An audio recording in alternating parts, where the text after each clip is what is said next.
What is Sea Shot 500? A vitamin C drink packed with everything your body needs to stay healthy.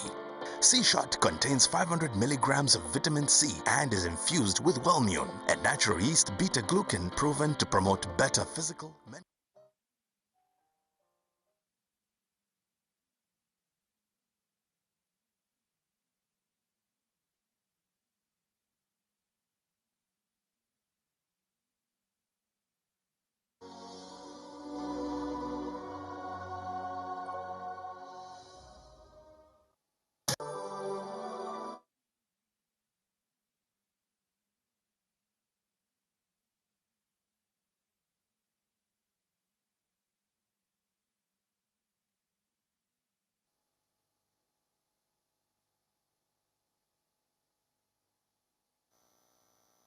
Definitely fine. As I said, once more, good morning, listeners, citizens of Zambia, to Hot FM for this opportunity to have this radio show as we agree with radio stations, media, public and private. So ourselves to doing, and we were also seeking public office. People of Zambia voted. We are relaxed about this situation because we were seeking it, we got it. So there's no pinching one's skin.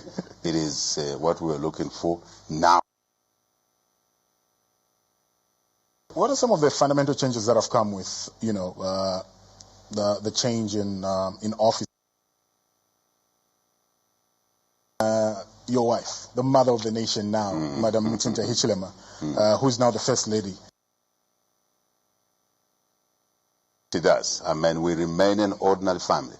The fact that we work from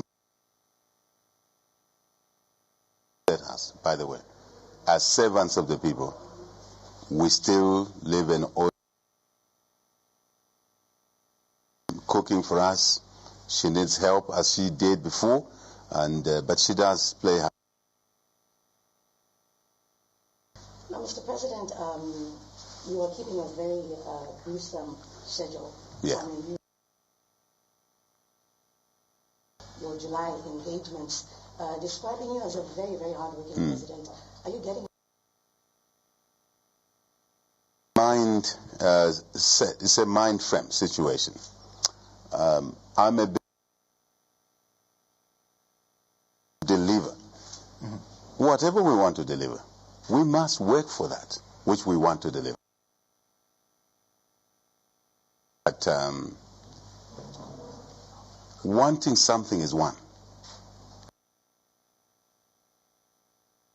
You want something to get it. There is no magic.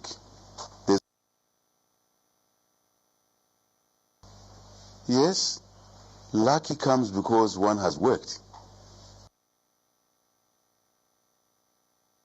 And again, to refer to what we were saying when we were in the opposition, that politics not. I think what you've said, Hope, simply proves that argument we made. That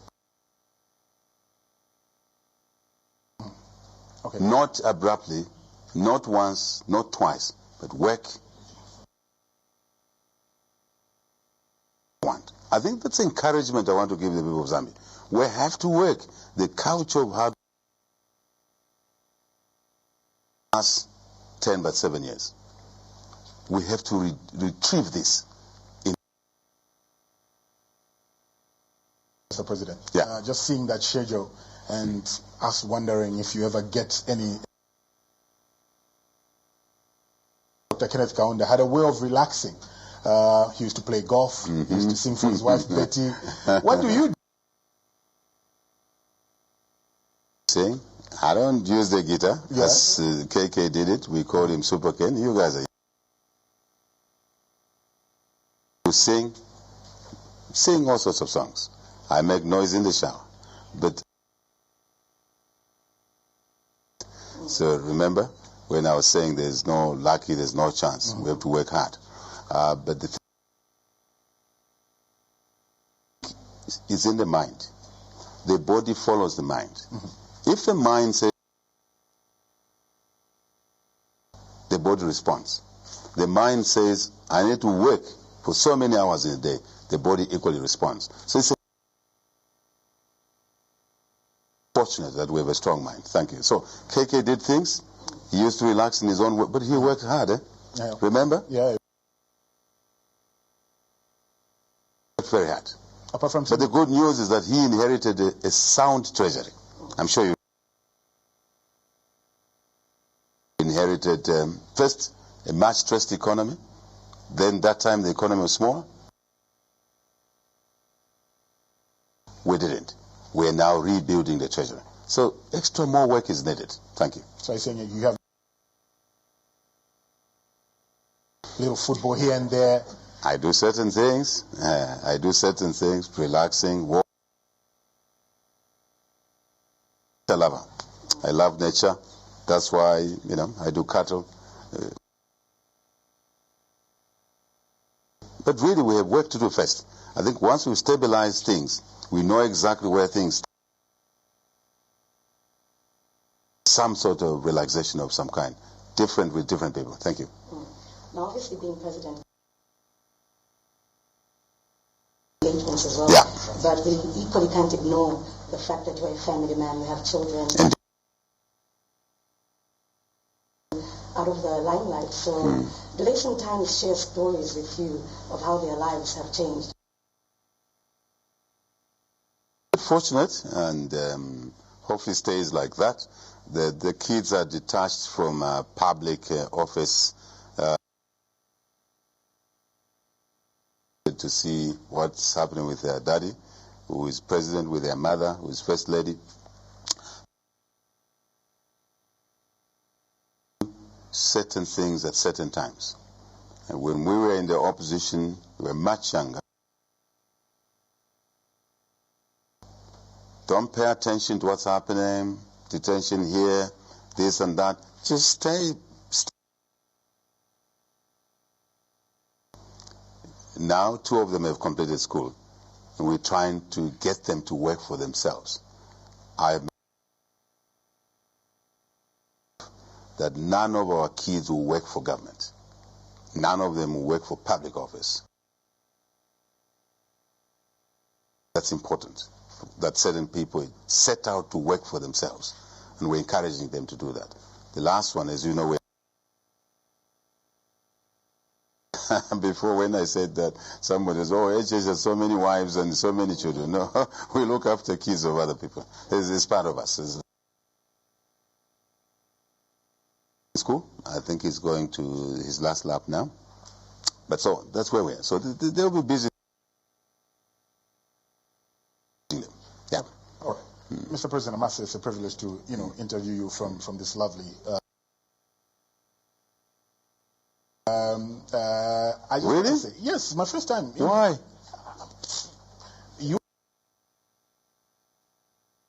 Why were you not coming here? I have no answer to that. Okay. Yeah. It's a lovely place, Mr. President. The gardening, just the aroma of the place, the surroundings. The residential side of, the presidents of Zambia into. The fundamental thing is that, again, people do forget the narratives that were opposition. I was saying, we said then, our search get a glamour for the glamour. It was not for the glamour. Again, back to work. It was to. It wasn't for the things we have described around here. No. And so that position has not changed. Not to be saved. So the glamour, you see it from a different. If you saw for the glamour, you sought public office to serve, you quickly get on with the work to restore the economy, to restore order in the country. normalcy. That's our priority. And this is the people's house. This is a workstation. Primarily, this is a workstation. At that time, I did say that we will continue living in our house. I think you didn't just pay attention. That's what we're doing. Number one. Number two, that house there, Nkwazi House, needs a lot of work. I don't know the security arrangements, but if it was not restrictive, I would have encouraged you after this interview to take a walk there and look at the state of that place. It needs a lot of work. A lot of work. But not to cut you short, Mr. President, it's a year now, and if you say it needs a lot of work, how much time are we looking at if we have to say they have to work on Nkwazi for you to move in? Well, the thing is that I talked about priorities. Our priority was to restore the economy, which we're working on. I think you agree. To bring about order in society, in the bus stops, in the markets, to stop the leakages in the treasury, and huge ones for that matter. So the question of priority comes in. I was just answering questions at point one. It was why we sought public offer. Point two is the state of the house. Then point three, madam, is that the work has to be done. Quite all right. Whether we move in or not, we must restore the integrity of that asset called Nkwazi. In fact, there are two houses there, Nkwazi and another house. So yes, because those are public assets, they need to be restored.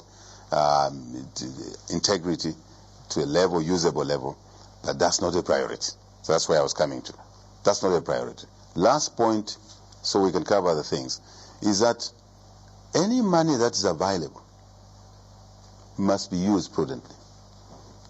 Extravagance is not the way we were brought up. It's not the way we grew up. It's not the way we conduct business ourselves as a church.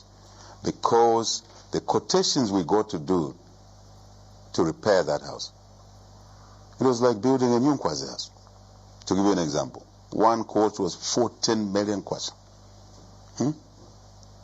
You understand what I'm talking about? 14 million kwacha. Hope. Would you put 14 million kwacha in one house whose walls are still standing? What are you going to do with 14 million kwacha? This is what we want to bring about under control in our country, so that extravagance is not part of it. Remember, we have set a rule template. Any procurement of goods and services for public, central government, local government, must, one, be priced correctly. Correct price. No overpricing. Number two, the quality of work, hope, must be right. Number three, must be delivered on time. Universal application. That house is not an exemption. Has no exemption. Everything. Thank you.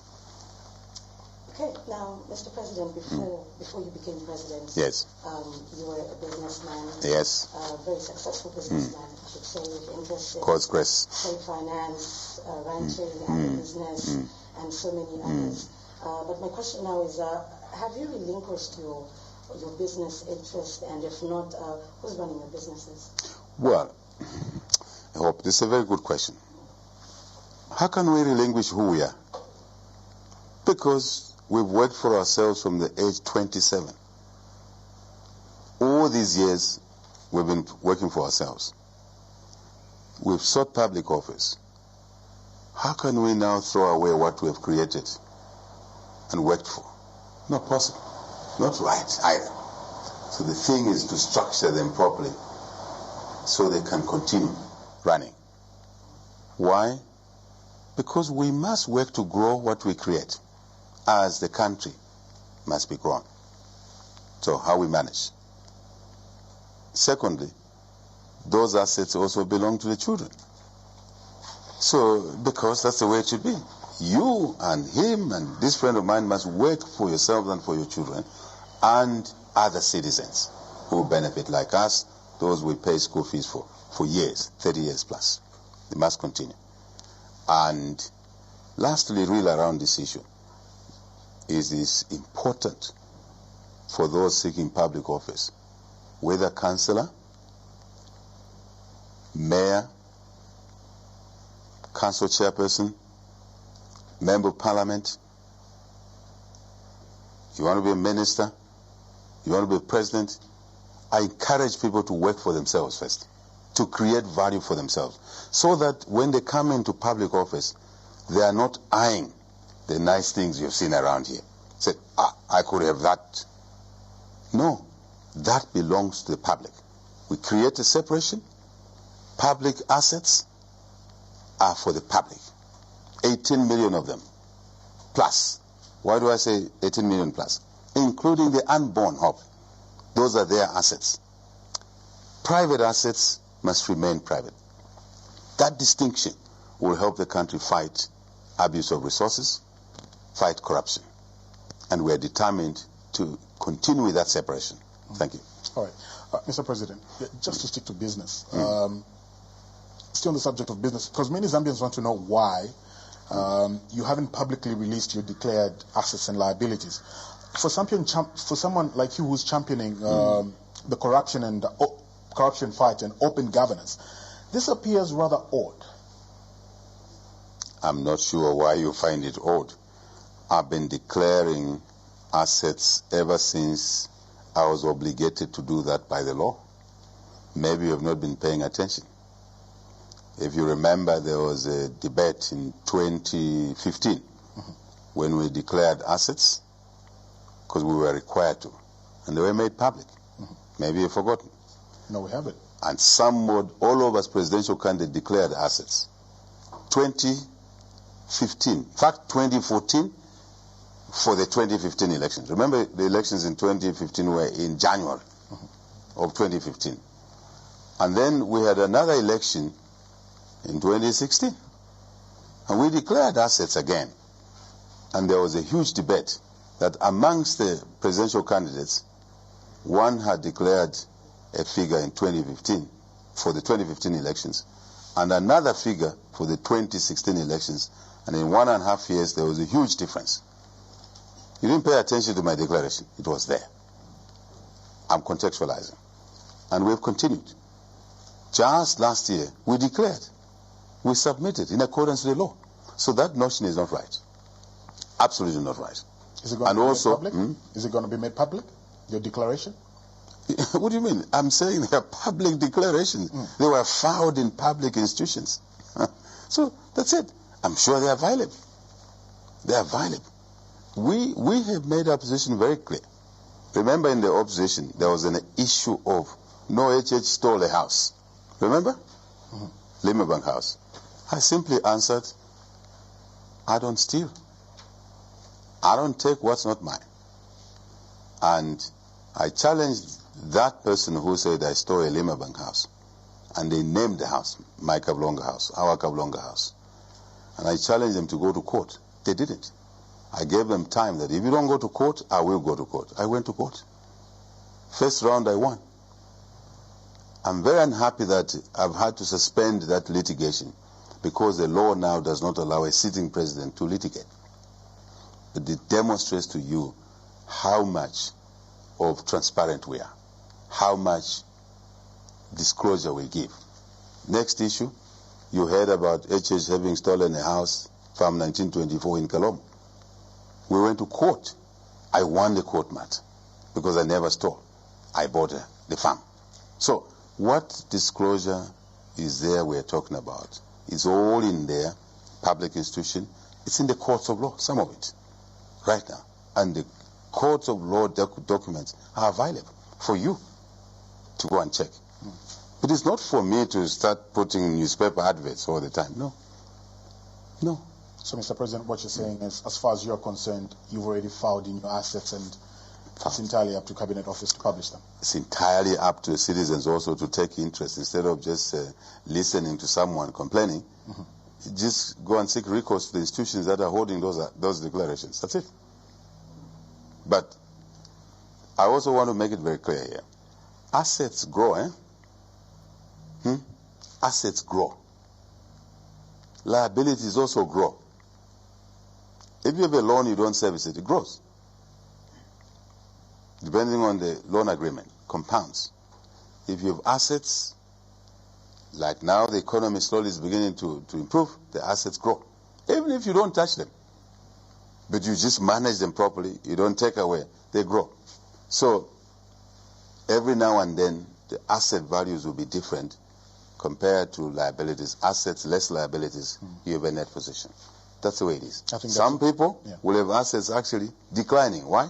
Because their assets haven't grown as much as their liabilities. I don't want to go into technicality. It's a nice conversation. I think that's why the people of Zambia want to know, want to get a public declaration from you so they make a comparison at the end of the day, because come 2026, obviously people will look at the same numbers, like we did with your predecessor. Yes. Looked at the numbers and people ask questions. I think that's where the concern is coming from as well. We have no issue with that at all. We come with clean hands. We conduct business with clean hands. And we encourage other Zambians to do the same. By the way, if, on this subject, if you were called by the police to explain how you got an asset, just go to the police. Just explain. Why do you make a big song about it? Will you complain? Why do you accuse HH that he's taken you to court?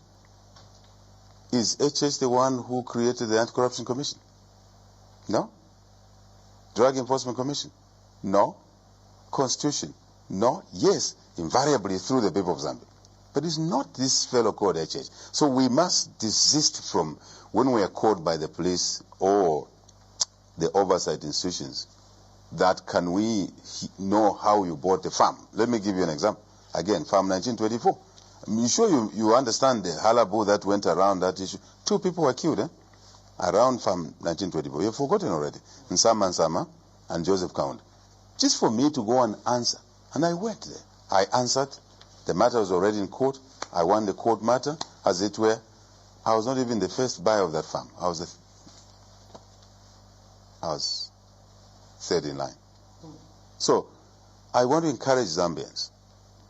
If you have not committed a crime, you are asked to explain. Just go and answer. I went and answered, presented the papers. I sat there for 4 or 5 hours, and I went back home. But the issue is that 2 people died.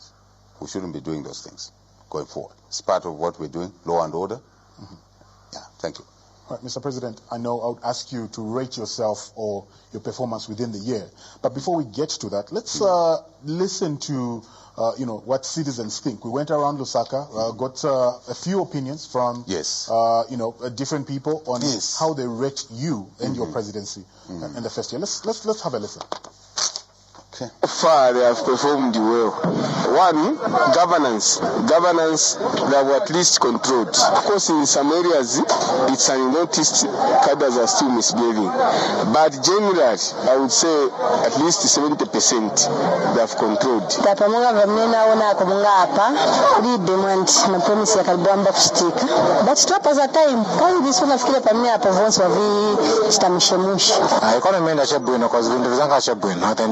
Nenda balance acha buno soche bastinga ini personally singa danda the bad naona difference very 1 year UPNG yakwana they have performed well.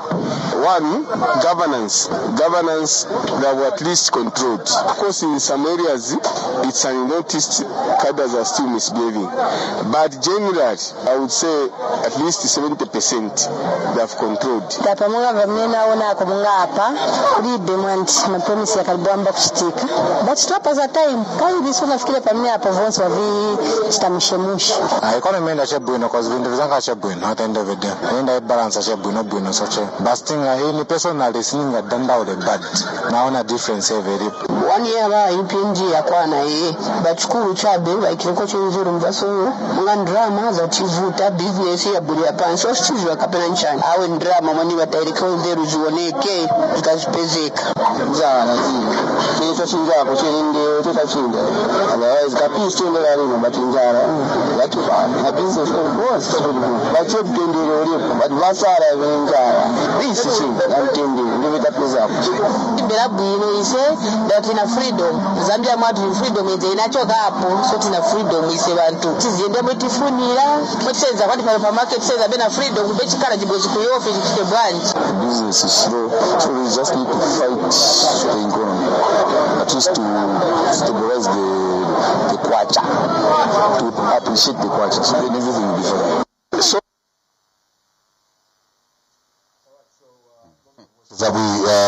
collected, Mr. President. A quick reaction from what you've heard. I think it's very nice to listen to citizens talk, assess the way they feel about it. So I think you picked up those comments. Overall, I think some are saying they performed well, 70%. The important things to say, to pick here is also what people are picking what we were saying when we were campaigning. For example, the issue of law and order. I think they agreed that there's law and order. Ndeo market, that's what we were saying. Ndeo Baziendera means they are moving freely. That was one of our campaign promises, that we will restore law and order. And we've done it. There will be lingering cases of old habits die hard, if we may say that. And some people think that they can continue doing what was happening before, but the law will take its course. So I think that's good. Money needs to be available. That's a comment I had. That is true. But the issue is that the money got taken away by two things before we took office. One, high debt. Most of the money was going to servicing the debt. What's the solution for us? What did we say when we were in opposition? We said that we will restructure the debt. And we're just doing that, exactly that. And then once we've restructured the debt, which we have achieved to do, which our colleagues before us in government did not do for the 10 years they were in office. First, they couldn't do it because they were the ones borrowing. Two, when they realized they borrowed too much, they tried to restructure it. Nobody would listen to them. There was no credibility. We've brought credibility. We've now got a debt framework agreed in accordance with our campaign promise. So we have achieved it. What this will do is to release resources into the economy. Money that was going, for example, in Kungandaka, 10 pin.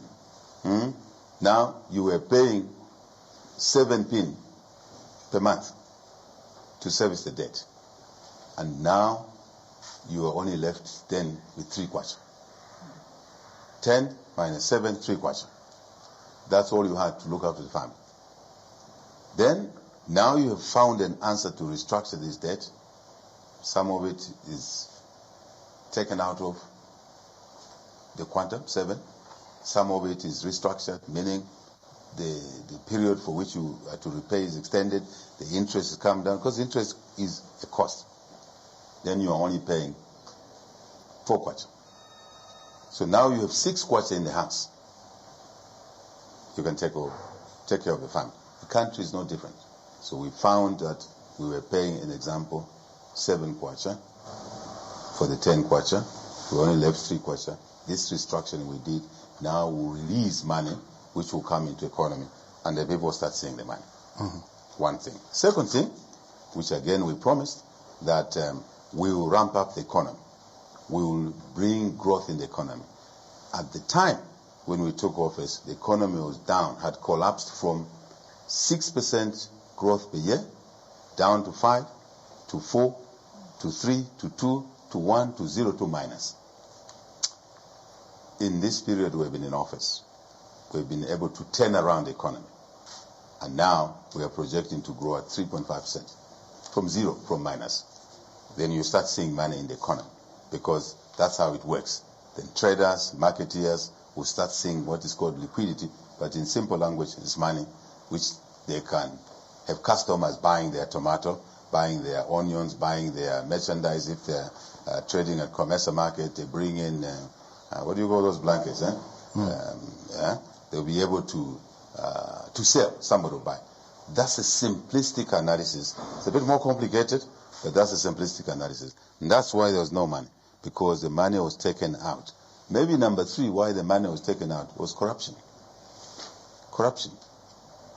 A road that should cost $1 million, it was costing $2 million. Now we are rearranging things so that we spend the $1 million and save the other $1 million. Then we can use that $1 million to buy desks in schools from Zambia, not from outside. It means a desk manufacturer locally now has a customer to pay for the desks. The desks are needed in school by the school kids because of free education. You see the story? So now there will be money in circulation. And he who sells desks will sell, gets paid, and when he gets paid, she gets paid, she will pay the supply of timber. She will pay the supply, he will pay the supply of nails. That's how the economy works. So I want to assure my colleagues who were answering, commenting there, that we are on the road to restoring the economy, and liquidity slowly is coming back. There was another comment, peace but Njala. It's connected. The hunger side is connected. Because if you have no money, if there's no production, if farmers got to produce maize, they didn't get paid. When we came in September, no, August, 24th August, we found farmers who had supplied maize were not paid. We paid them very quickly. They were not paid by the previous government. We paid them very quickly. So you see this year, farmers will be paid on time. It's part of the changes we brought that will allow you now to be able to make food available and affordable. Very important. Produce more, process more, that's our agenda. Distribute more, export into the region and elsewhere, as we're doing already into Swaziland, into Congo DR, into Kenya. For your information, in case you didn't know, into Kenya. Part of the trips we are traveling, we are able to get business and we are selling food to earn more currency, more foreign exchange. That's why you're seeing the kwacha stabilize. You see it from outside, I see it from inside and outside. We know what's going on. Thank you. And I think the last one is freedom is here. That's true. We promised freedom. It's here. No fights in the market, bus stops, before, fights everywhere. Every week you were seeing someone with blood. Our own blood. Zambian blood. Not anymore. Someone will do it, they'll be clamped. That's a commitment we made before forming government, and we are walking the talk. Business is slow. I think it's the same thing I've explained. But if you see, most of them will say business is slow, but we're happy about this. This we're not happy, but we're happy about this. Good news. Thank you. But we work harder, and it's good to get feedback from the people. Thank you very much. Okay, now obviously if we have to look at your performance in this 1 year, it obviously come with mixed reactions, and some observers feel you have done relatively well, and the only undoing is that you overpromised. So I think that's question number one. Do you feel you overpromised at some point? And if you were to rate yourself out of 10, what would be the score? Well, first, the rating is not by us. That's mischief. We can't rate ourselves. The people must rate us, because it is the people we committed to work for. But we can only explain what we have done based on what we committed to the people. I hope that's your question. And the way to do that is to maybe do a checklist of what we say to the people we'll do. What have we done? I think it's very important to do something like that. But it's also important to say we inherited literally an economy in a crisis. Everybody knows. We inherited an environment where we were failing to service debt. Everybody knows. On the economy, so I don't go and come back, I've already outlined that the economy had declined. 6%, 2011, 7% to 0 to minus. What have we done? We have restored growth. Projection is at 3.5 from 0, from minus. Is that a failure or a success? It's a success. No question about it. How did we get there? First, there was also debt default when we came in. Congole, too much Congole. And when we were campaigning, we say we will control Congole. And we're doing just that. No default, which we found. Stabilized it. Now we're saying we want to restructure and reduce the debt. Are we achieving? Yes. How? No further debt default. 2, the creditors have agreed to come to the table to what we call a common framework. Success? Yes. What else are we doing? We've been able to get an IMF program, which our colleagues before us were seeking, they couldn't get it. We've got it. In under 8 months in office, we were able to get it. Is that a failure or a success? It is a success. People are saying, oh, we don't need the IMF. Why? IMF is our own IMF. We're shareholders to the IMF. It's our organization. It's not a foreign organization. I've said this before. And we are getting facilities at the IMF. We got the SDR at 1.3 billion SDR at zero interest, no interest, grant. Have you ever heard the IMF giving a grant to anybody? We got it because we made a case in line with our campaign promises. Is that a success or not? It is a success. Right? What else? Now we're going into the meat of the debt restructuring. September, October, you will hear the good news. Again, that will release money which was going to service the debt, hope, and bring it back into economy. We can put it in agriculture to support more farmers, to produce more food for our own consumption, for export. What else? We are going to now be able to put money in education. We're going to put money in health. We're going to put money in other services, water and sanitation. You've heard our view. We've enhanced the money going to communities. We promised that we will increase money going to communities away from center, where most of the thieving takes place, in Lusaka. Save it from the thieves in Lusaka and take it. When I say thieves in Lusaka, I don't mean the people who live in Lusaka like you, those who were occupying public office and they were friends, because that's how they stole them. By building expensive roads and pocketed the difference, poor quality, as I say. High cost, poor quality, late delivery. We're switching around these things. Then the savings from there, we can put into the communities through CDF, Constituent Development Fund, which we've already demonstrated that it can work. We put it in free education, which we've already demonstrated it can work. People say it cannot be free education. We said yes, there will be, and it's there. So we succeeded in that area. We have CDF, we've succeeded. They're teething issues. What we are now saying to the local authorities, last week, you remember, at the meeting with them, and we sent a message clear. The CDF is not for politicians, it's not for civil servants, it's for the people. Let it go to people. Every clinic, we've agreed now, every clinic, anywhere in the country, public clinic, must have a maternity wing. So that your auntie, my niece, does not deliver under a tree.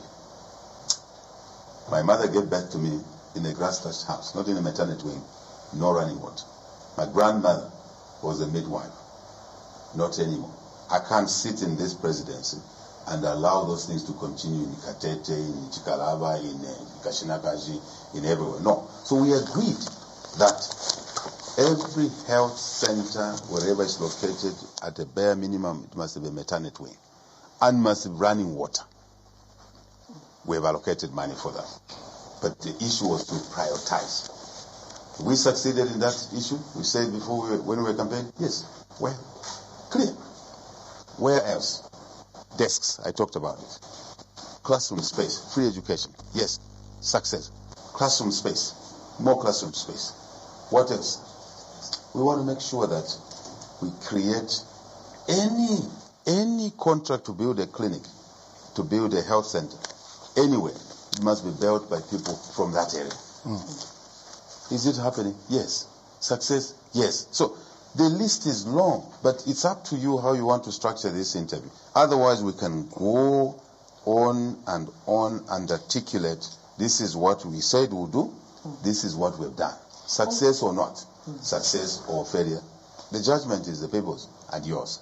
We will simply say, we said we'll do this, we've done it. Or we'll do this, we're working on it. Because things cannot be done in 1 year. We have a 5-year mandate.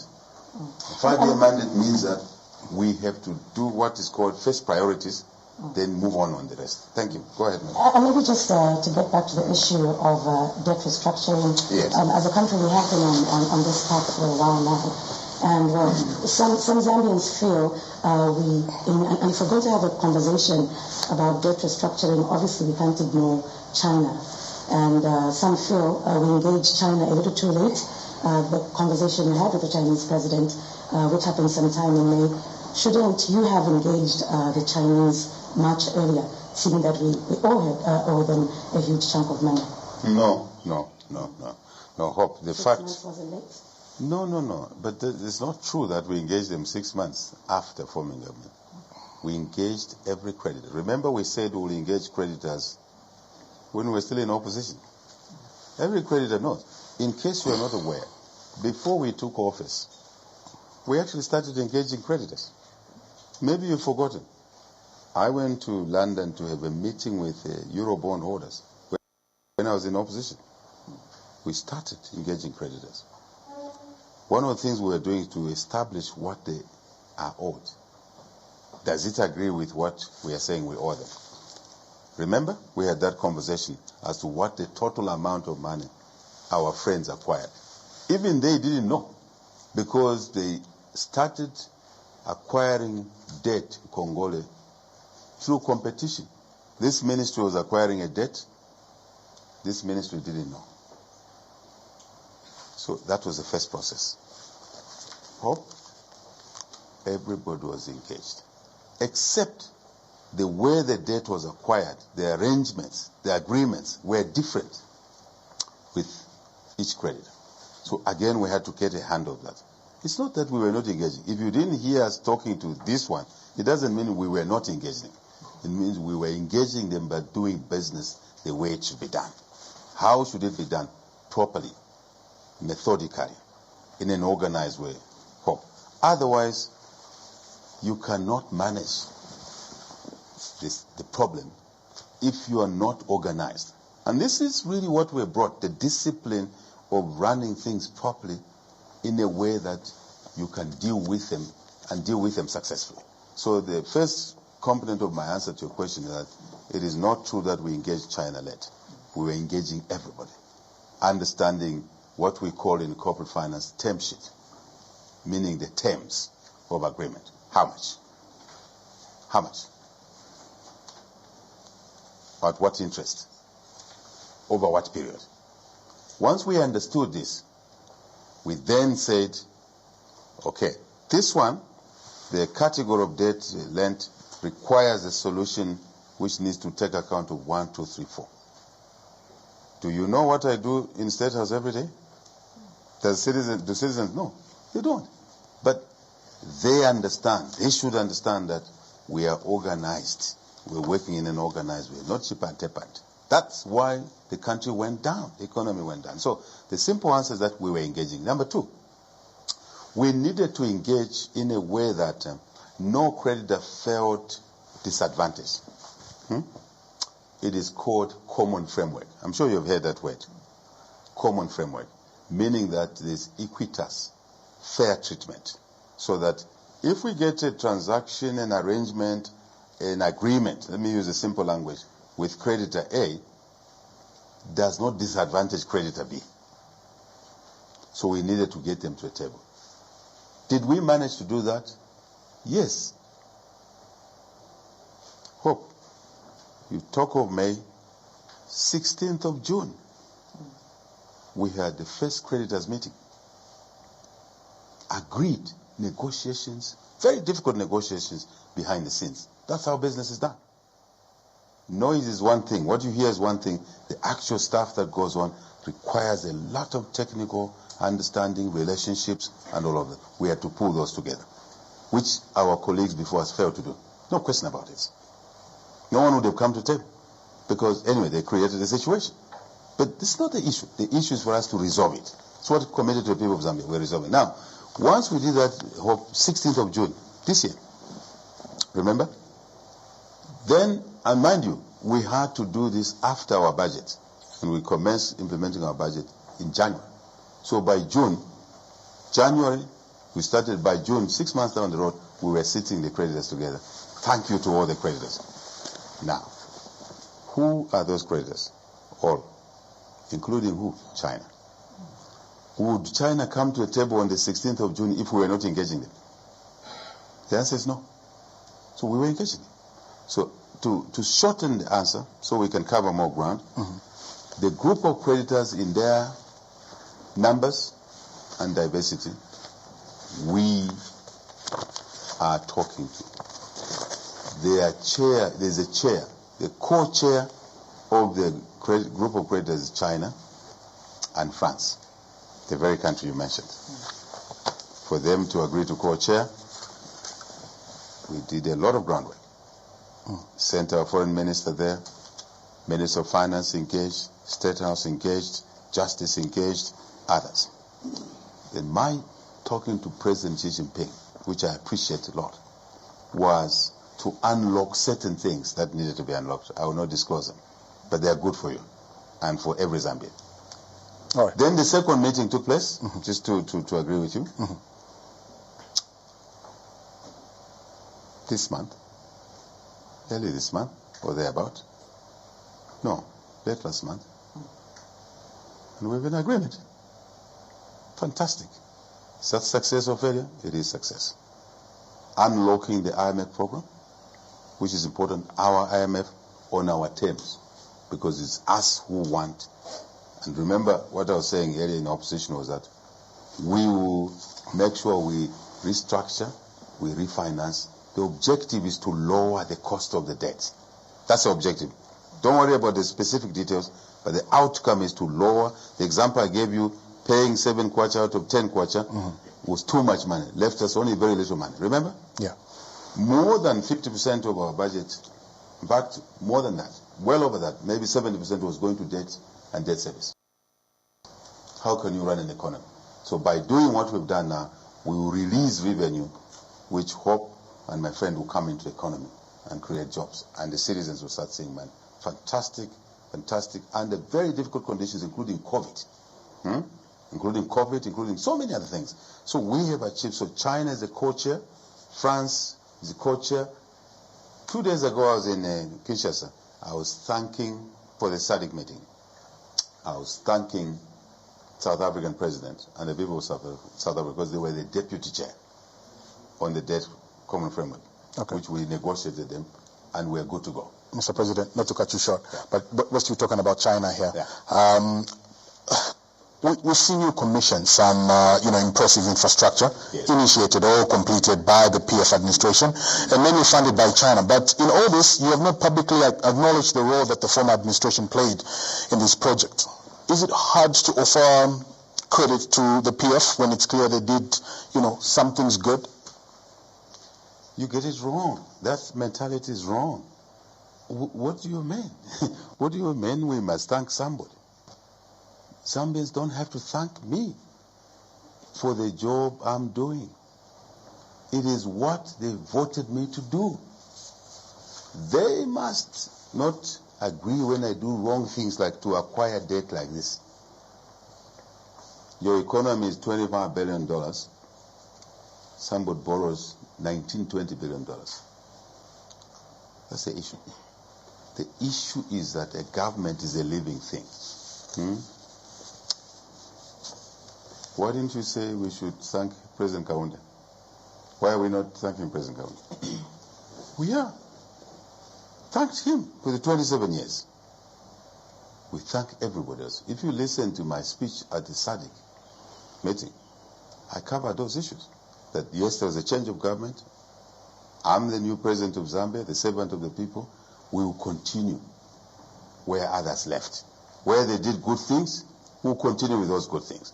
Where they did wrong things like this, we're talking about the debt, we'll find an answer. Not that we created the debt, but it's our duty, because that's why you elected us into office. So we must take this notion out that this project is owned by MMD. No. This project is owned by UNIP. No. This project is owned by PF. No. This project is not owned by UPND. They are owned by the people of Zambia. The question is that when UNIP is in office, it must do the correct things to make the country grow, not to take away. So is MMD, so is PF, so is UPND. That's how you judge the leaderships. So it's not to single out to say, thank this one and that one. If I said, thank me for restructuring the debt which our colleagues created. No. Why not? It's my duty. and you will judge the UPND in the totality of things, what we've been able to do. But I don't have to ask to be thanked, because that's why I accepted to run for office, to serve you. This notion you have is because there's a perception that public money belonged to a political party in office. No, that's where we get it wrong. When you say what PF did, what did they do? Did they use their money? No. Whose money? Zambian money. When they borrowed money, who suffers? Is it PF who suffers? Suffering? No, it's you, the people of Zambia. That's why we must conduct ourselves in office properly, so that we don't bring pain to citizens. We bring pleasure to the citizens, as to restructure the debt. Two groups, PF, UPND. PF created a debt, excessive debt. The economy went down. I've said this before. They borrowed high, created a liability. Where is the asset? Kuribe. How? How do we know? Because the economy went down. Now our job is to restore the economy, so we can help the people of Zambia. So what is this nicety about saying this one did this one did that? Let us do what is right for the people. The center of interest is the people of Zambia, because we're using public money. The question of now comes, why do you elect leaders, is to elect leaders, a team that will use public money properly, public resources properly, without taking them away for individual use or ownership. Also those that will run the resources in a way that will bring more growth, more success for the people, such as jobs. And I hope we'll talk about jobs somewhere here. Otherwise we'll get lost into, why thank this one, thank this one. We shouldn't work to be thanked. When I send my children to school, they shouldn't thank me. Maybe they will, but my answer to them is that, Sani, it's my duty to send you to school. HH's duty is to make the lives of the people of Zambia better. So is the cabinet, so are the members of parliament, so are anyone in public office such as parastatals. Remember we had a meeting with parastatals, because they thought that they're outside the remit of being managed. No, they use public money. So are the councils. So that's why you see me meeting all these people, so that we have a shared vision. What is that vision? To better the lives of the people of Zambia. Send that child to school, an orphan. Mwana wanshiwa, abana bapina. Bantu bovutika. Bantu bapengere. That is our duty, my dear friend. It is not to focus much on this is who did this. If you ask me to do this, why do you complain when I say PF destroyed the economy? What do you want me to simply say, I thank PF? But when I say PF destroyed the economy, PF borrowed more money, there was too much corruption in PF. No, don't talk about PF. Talk about what you do. Now you are asking me to talk about PF. So what do you want? What are you inviting me to do? I'm inviting you that let's talk about what was wrong, even if it was by maybe UNIP or MMD or PF, and focus on what is right and what this leadership is doing to transit the country, an economy that was sinking in all respects. Look at the kwacha. You remember where it was when we took office? Compared to the dollar, which was 15 kwacha. It was 15 kwacha at the time you were elected. What do you mean? Yes, Mr. President. Come on. What do you mean? I can help you with the figures. It's 22 kwacha. It has actually reached 24 kwacha. Getting towards to 25 kwacha. We brought it down to stability. What is important is stability in the economic sense. Is stability. Settling at a fair price. Everybody knows, even marketeers you've heard, you will hear them if you open your discussion. It's common knowledge, right? So stability. Where was the inflation? The increase in the cost of goods. 24.5, 25%. It's there. Records are there. Where is it now? Single digit. Is that a success or not? It is. What does it do? It lowers the rate at which prices increase. What else? Interest rates were too high. You couldn't borrow. Now we brought them down. They're coming down now. I'm sure you're aware some banks have announced the reduction in the mortgage rate to allow you to borrow to build a house or to buy a house from 24, 26 to 16%. This is what we set out to do so that we can stabilize the macros. We can now be able to get the people to borrow to grow their businesses or to build their house. That is what we set out to do. To be honest, this is very important. May I remind you, when we came in, there was load shedding or no load shedding? There was load shedding. We committed to the people of Zambia that within a year of being in office, we will end load shedding. Do you have load shedding in your house now? Hope. Do you have load shedding in your house? Here and there. To be honest, Mr. President, it's come down and it's ended. How did we do it? We simply looked at a few parameters. One of them was that Kafue Gorge Lower Power Station was abandoned in 2019. 2019, five generators were to be built. Only one was built, abandoned. Within the last few months, we've been able to raise money and bring the other generators on board. No load shedding. We are now exporting electricity to Zimbabwe, to South Africa, to Congo, and elsewhere. Within 8 months of being in office. Is that a success or not? It is a success. Did we say we'll do that when we were in opposition? Yes, and we've done it. Now we want even to produce more so that we can export into Congo. We are working on the Congo-Zambia interconnector, which means we can, once we produce the power, we can transport it. It's called evacuation in electric energy terms to East Africa. That's why you saw me going to sit with the president of Tanzania a couple of weeks ago to get the Congo-Zambia interconnector so we can send power there, because Southern Africa were already connected. These are the measures that will help bring value to the economy. And certain things, you don't even realize they've been done. They've been done. Yeah, thank you. Right now, Mr. President, it's a year we're looking at, and obviously a lot has happened now. Yes. Let's move on to the next item, the Constitution. Now, Justice Minister Honorable Malambo Haile signaled the start to a constitutional development process that has not spelled out a clear roadmap. So we want to hear it from you, President. Are we seeing a new constitution from the UPND administration in its first term in office? Constitution is the people's mandate. That's why when a government tries to run a constitution to their own dictates, they don't succeed. It's a people's domain. We know what is wrong in the constitution by and large. Zambians know through the various constitutional review commissions and also the lacunas that were identified. I'll give you an example that created a problem for us. The 2016 amendment to the constitution required that when there's a change of government,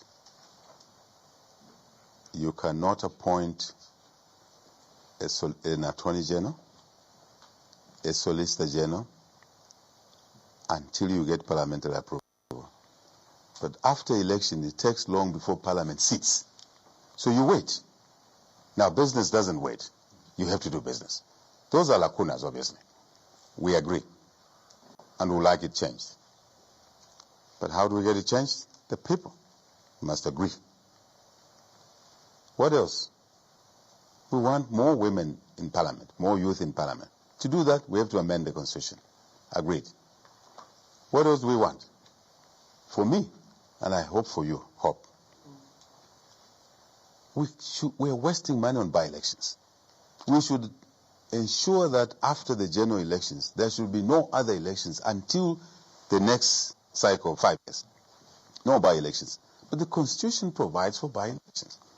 And to stop the by-elections so that we don't waste money on by-elections and put that money to buy an extra desk, to buy medicines, we are wasting it on by-elections. I wish to have no by-elections. I'm a proponent of that. My hands are tied. And those others who agree to my view that by-elections are a waste of resources, we are bound by the law. because we've agreed again. Another matter which we said we would deliver is the rule of law. And we have delivered that. It just comes, you don't even feel it. But the rule of law means we have to follow what is there. So what point am I making here? There are constitutional changes that are necessary, but the process requires the people to be involved. So when you say Minister Mlambo has not provided the roadmap, we are making sure that this time round, the reason Bill 10 failed was it was driven by a political party. We want to make sure that the constitutional change is driven by the people, with the people, for the people. And that's what we're working on. But the things that we're able to change and run like Public Order Act, remember? We promised that we'll amend the Public Order Act. Cabinet has approved the process of amendment. It's now going through consultations. The Public Order Act will be amended because it's not a constitutional matter.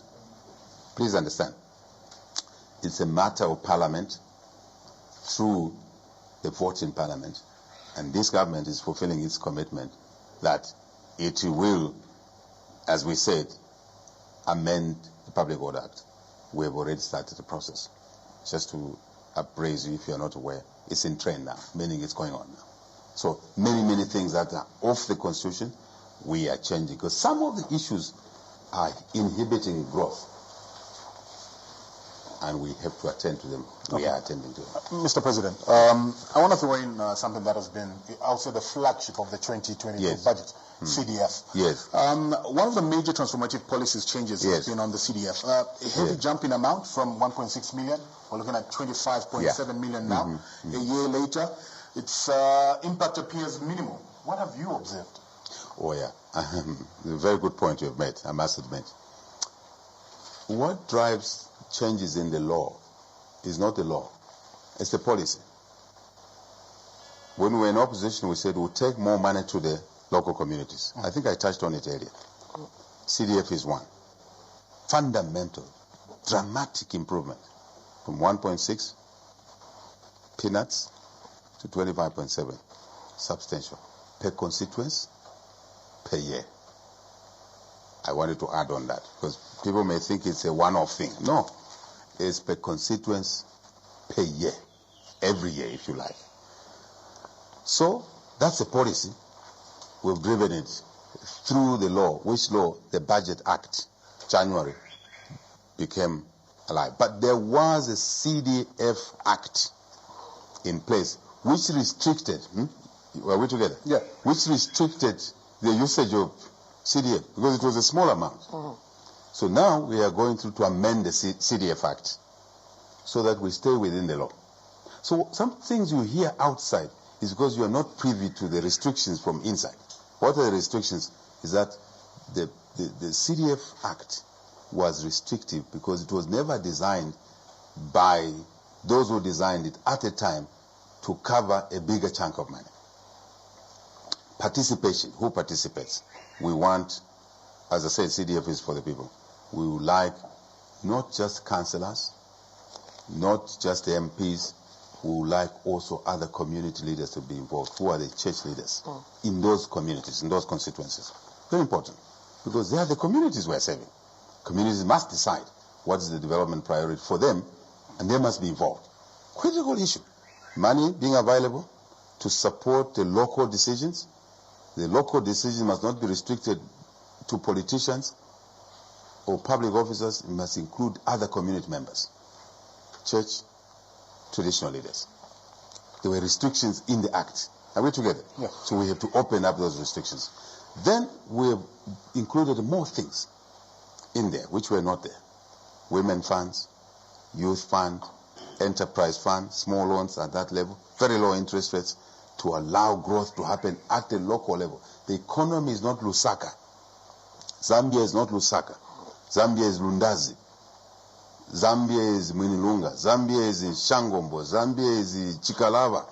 Zambia is everywhere. So this is really, it's very grateful that you've asked that question. So while we are unlocking the law, it's going through the process, we use the opportunities within the law to now push for things. That's why you see desks being bought now, and we are buying desks, as I said, from local suppliers, instead of importing them from a foreign country, creating jobs there, we are creating jobs here. Very, very important, extremely important. So you will see more opening up of the CDF as we finally amend the law, hope, to accommodate the policy. Please, Zambians, get this sequence right. It's a policy first. Now the UPND policy was made for a larger CDF, local involvement. It found a restriction in the existing law. We are unlocking this existing law to open up for the policy to be implemented fully. But it's already being implemented by and large. You see a lot of beneficiaries. How? One of the issues we've brought is free education, you are aware? You are aware of it? Yes. But it didn't provide some element of boarding schools. So we found an answer through CDF, where in each constituency, kids that are going to a boarding school, that was not covered in the free education policy and provision, is now taken up by CDF, where thousands of kids have benefited from CDF already. I think you hear the stories around, isn't it? Yourselves, voice notes all over, people being very, very happy. So that is happening already within the restrictive law. As we open the law, there are windows that we're using. These are some of the windows. Great, great, great thing. To send that kid to school, yeah. Mr. President, not to cut you short, because we're pressed for time, I know that, and we have to cover a lot of bases. Yeah. So I'm going to throw in more questions so that you touch on. You've added over 40,000 new workers to the public sector payroll. You know that the biggest chunk of the public purse goes to settling emoluments. Yes. Aren't you worried that, without a corresponding expansion of the economy, adding more civil servants to the payroll might just collapse the economy? Good question. But coin has two sides, right? Two sides. 40,000 civil servants, public service workers. Where? Two main areas, isn't it? Education. You agree with free education policy. Zambians agree. But in schools, there were no teachers. So what's the point of sending kids to school and there's no teacher? What's the point? This is why I'm saying running a country is serious business. Things are connected here. So free education policy meant the children who were not in school had to go to school. So pressure on desks. The answer is not to say the policy is not working. The answer is to buy more desks. We're doing that. I've already covered that. Then, without free education, with smaller numbers of pupils in schools, there were no teachers. So we had to employ the teachers. And again, we said it in the opposition. This is another success point. I'm glad you raised it. Yeah? Because there were many of things that, if we had structured the conversation in my way, I would have said, if I was the interviewer, I would have said, HH, tell us what you have done against your campaign promises. We'll give you 10 minutes. I would have run through many of these things, which would have even forestalled some of the questions. But you are the boss. I'll follow the interview the way you structured it. So, now, teachers are essential. Can we debate that teachers are not necessary, we should not recruit? Absolutely not. Given, tick. We committed in the opposition, we've done it. Nurses, medical staff. Again, you go to a clinic, you found no medical staff. So even if the medicines were there, if they were there were no medical staff. So as we tackle the issue of health service delivery, medicines, before medicines, actual building, but the building means nothing without medicines in it, without a nurse or medical personnel in it. So we are putting all these things together, my dear brother. That's why I call running a country politics is a serious business. So, Mr. President, not to cut you short, I understand the importance of the recruitment and the importance of the healthcare workers and the teachers in the schools. But you're a numbers person, Mr. President. Yes. I want us to look at the numbers. Do the numbers tally at the end of the day, or our economy is going to collapse because of this addition? No. First, we have to establish the need. You see, again, if you just throw numbers anywhere, without a need, without priorities, that's why colleagues who you mentioned earlier did not think of free education, because they didn't see a need. Education is the best investment. The need drives the numbers. Are we together? So, yes to your question. Having established the need for kids to be in school, that they need teachers. We employ teachers in line with our campaign promise. The question of numbers you're saying is a question of priorities. We now retrieve money from building expensive roads. Let me give you one example, my beloved example. I'm sure you have an idea which example I'm going to use. Lusaka and Dollar Road. Our friends booked it, signed the contract, and now they're arguing there was no contract. Strange. Some arguments are very strange. But let's leave that aside. If there was no contract, why did they pay $35 million as down payment to the Lusaka and Dollar Road? They paid $35 million. We're trying to retrieve it now. So anyway, that contract was signed at $1.26 billion for 327 kilometers. My friend, money has no color. There's what is called revenue and expenditure. When you have revenue, the expenditure really is where do you now put the money? So for us, our priority is not to build the Lusaka and Dollar Road at $1.26 billion for that road. It must cost less. We have now gone to tender.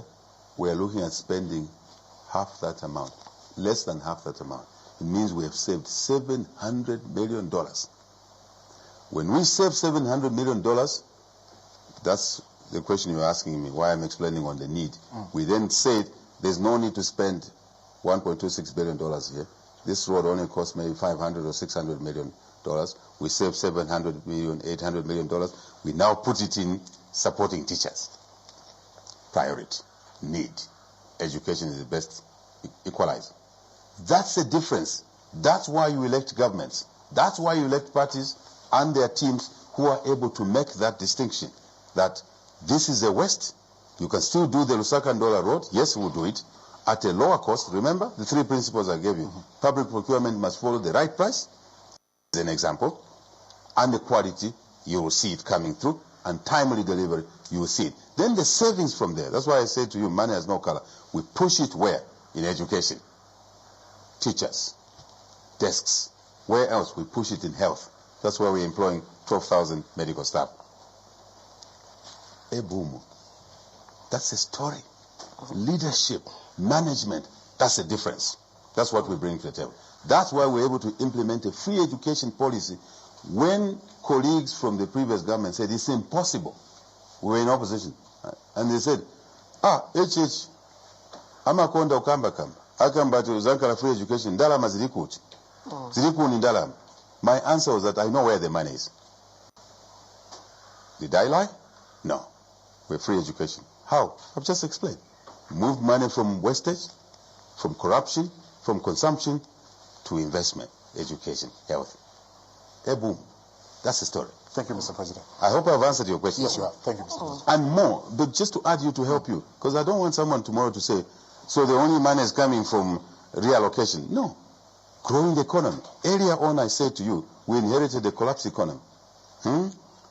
And in 8-9 months, we were able to retrieve the economy from negative to now projected at 3.5. Growth of the economy means more revenue. So it's savings driven by priorities one, then you save the money from wastage and consumption and corruption, then you reallocate it to where it's needed most based on your policies and your belief on how to run the economy and serve the people. Then plus the growth arising from the economy that will now rebound. Investments, we haven't even talked about it. We've been able to bring billions of investments in a short period of time. We've brought more investments than a 5-year, 7-year window in 1 year. We're not even 1 year. We'll hit 1 year on the 24th of August. To remind you, we'll hit 1 year, 24th of August. We'll get to the investment. We'll get to the investment. No, I want to help you to understand that it's priorities, then savings, then reallocation to need areas. You create, in finance, we call it headroom. Purely. But your ability to understand what is more important than the other. Then the growth. How does the growth come? It comes from investment. Are we bringing investment? Yes. Yes and yes. And the numbers don't lie. I'm a numbers person myself. Thank you. Thank you very much, Mr. President. Right, we'll move on to the next item. Mr. President, with the coming in of the new dawn, we saw the creation of a new Ministry of Green Economy and Environment, yes. And you attended the Glasgow COP26. Yes. Now, institutions such as ZEMA, have been stepping up with issues to do with environmental risks and all, a very important role that ZEMA plays in this country. Yes. And my question now is, do we see more budgetary allocation to the Ministry of Green Economy and Environment, looking at the scope of work that institutions like ZEMA have? Yes, the answer is yes. Because it's a very important hope that we manage our country's resources. Again, my dear friend there talked about PF, thank them for what. Our job is to do the right thing so that as we run the economy, as we create business opportunities, jobs, as we utilize resources, mining, minerals, timber, agriculture, all of those things, we must do them in a manner that does not destroy the environment. In a manner, what is called Muchizunga, sustainable manner, meaning we can manage resources, provide for the living population now and others, but also make sure that your kids, you have kids, Yes. and their kids can inherit a country where they too can continue providing for their kids and the kids to be born. That is what is called responsible management, leadership, sustainable management, so that we gain the value. Now, we can also pass that asset to others after us and contribute. Since you talked of COP, is it who talked of COP? It's you. COP26 means we commit ourselves to a certain number of increase in the temperature, certain figure, 3%, 3 degrees centigrade, not 3%, 3 degrees centigrade. Two different things. In contain the increase in the global temperature by this number. So the things we do when we farm, we must do what is called sustainable farming. When we mine, we must mine sustainably. When you use power in your home to heat your geyser, we must not use brown energy. We must use green energy, which means environmentally correct energy, such as hydro, such as solar. So you will see now more investment. The answer is yes, in areas not just under the green economy, but in energy, tied to the green economy. For what hope? For environmental sustainability and meeting our obligations. You didn't even need COP26 to do that. We should have done it. We should do it. We must continue obligating ourselves, because then we'll be a responsible leadership. Comes to your question again. Responsible leadership means that you do the right thing so that you don't destroy the country. You don't damage the country. You create more value to the country, as I said, so that others can build on that. And that's why we sought public office, as a team, not me as an individual, but as a team. So the answer is yes, but beyond green economy, it will also be in energy. It will also be in agriculture. Have you heard something they call carbon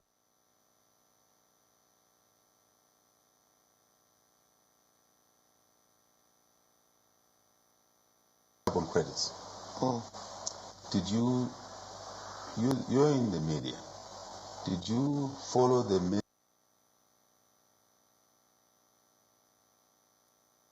Minister of Agriculture last week? Actually this week. He went to Eastern Province, forest. And that's why they fight. You hear the beautiful baby? That's what you were talking about. So that we can keep our world, our Zambia, green, environmentally correct. There's actually money to be made. That's the point I'm making. There's money to be made in carbon credits by managing ourselves in an environmentally acceptable way. We can actually earn money through, amongst many other ways, carbon credits. And it has happened already to our local people in Eastern Province. I think it's 9 or so chiefdoms who shared $3 million. Can you imagine? That's a lot of simply money. doing the right thing. Mr. We President, can earn more. not to cut you short, Yeah. since you already said that Yeah. we are the bosses here Yes, today. you are. So that's a satisfactory answer. Yes. I would like to throw in another question to you, Mr. Yes. President.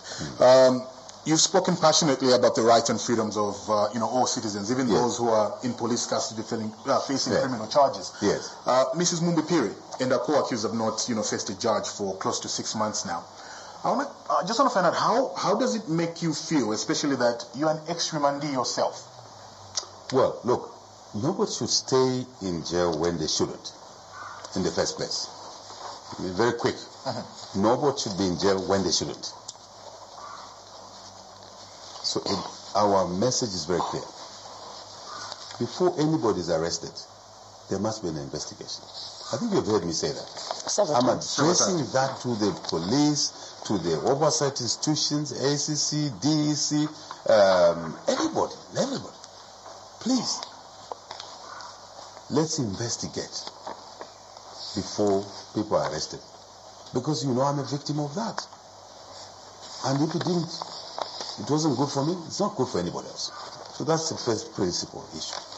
2, when people are arrested because it's now established that they committed a crime, they must go through the processes quickly and get certain constitutional, legal provisions respected. What are they? The crime is bondable. The police must give bond. You've heard me say that, right? Yes. If the crime is bailable, they must get bail. And the amount of bail charged must not be restrictive to keep them in the cells or prison correctional services longer. Clear, unambiguous. The law says they must be taken to court within 48 hours. Never happened to me. But I'm the best qualified person to agitate for others to be treated better than how I was treated. That's the way I see things myself. So, Mumbipiri case. Was there an investigation? I hear there was. She wasn't arrested immediately. Actually, that investigation, her arrest, to be honest, should have come much earlier, before the change of government. Because Lawrence Banda was shot dead around 10, 11 hours in Kaoma. Broad daylight. People were watching with their naked eyes. And our sister said she was there. She was present. She even said Lawrence Banda stole a bag. Who said that? Is that not her? What does that mean? She was at the crime scene, isn't it? Why didn't she report to the police who killed Lawrence Banda under the PF government? Because the law is the law. Why were there no arrests there? When somebody was killed, your own relative, my own relative, Lawrence,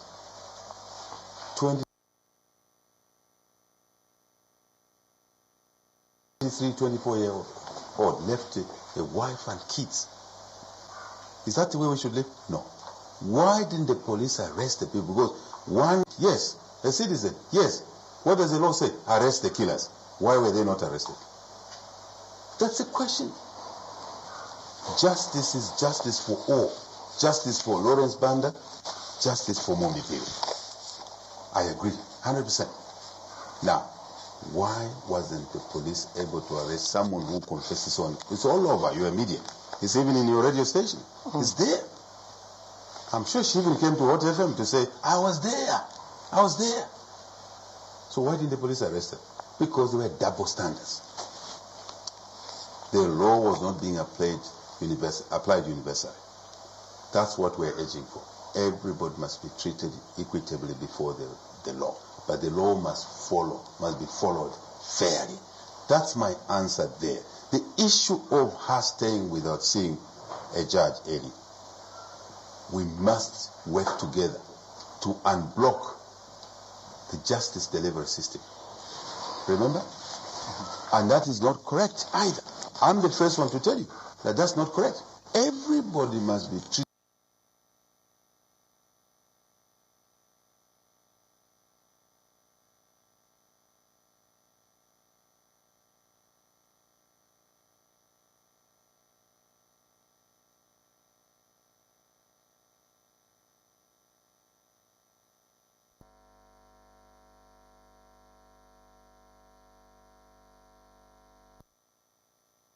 treated fairly. As they committed a crime, they know who committed the crime. You also know that if you see somebody being killed and you don't report the police, you've committed a crime yourself, although you may not be the one who pulled the trigger.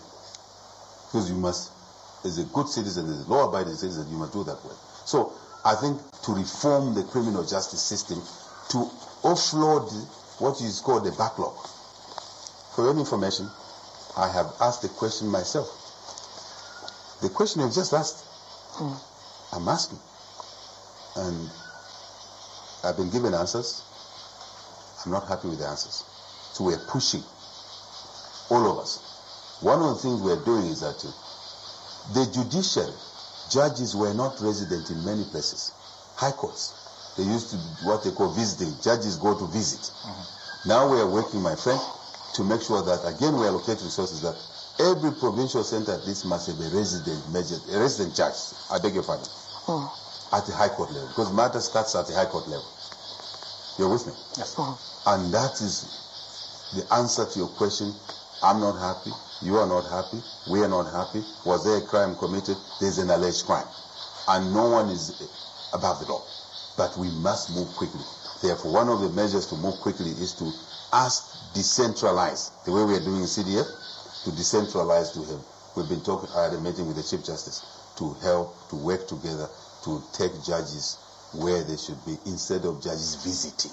Okay. How can judges visit? One area. Number two, to make sure that the courts function, the administrative aspects of the courts. Number three, to make sure that we set additional courts that clog up the courts, such as the Economic Crimes Court.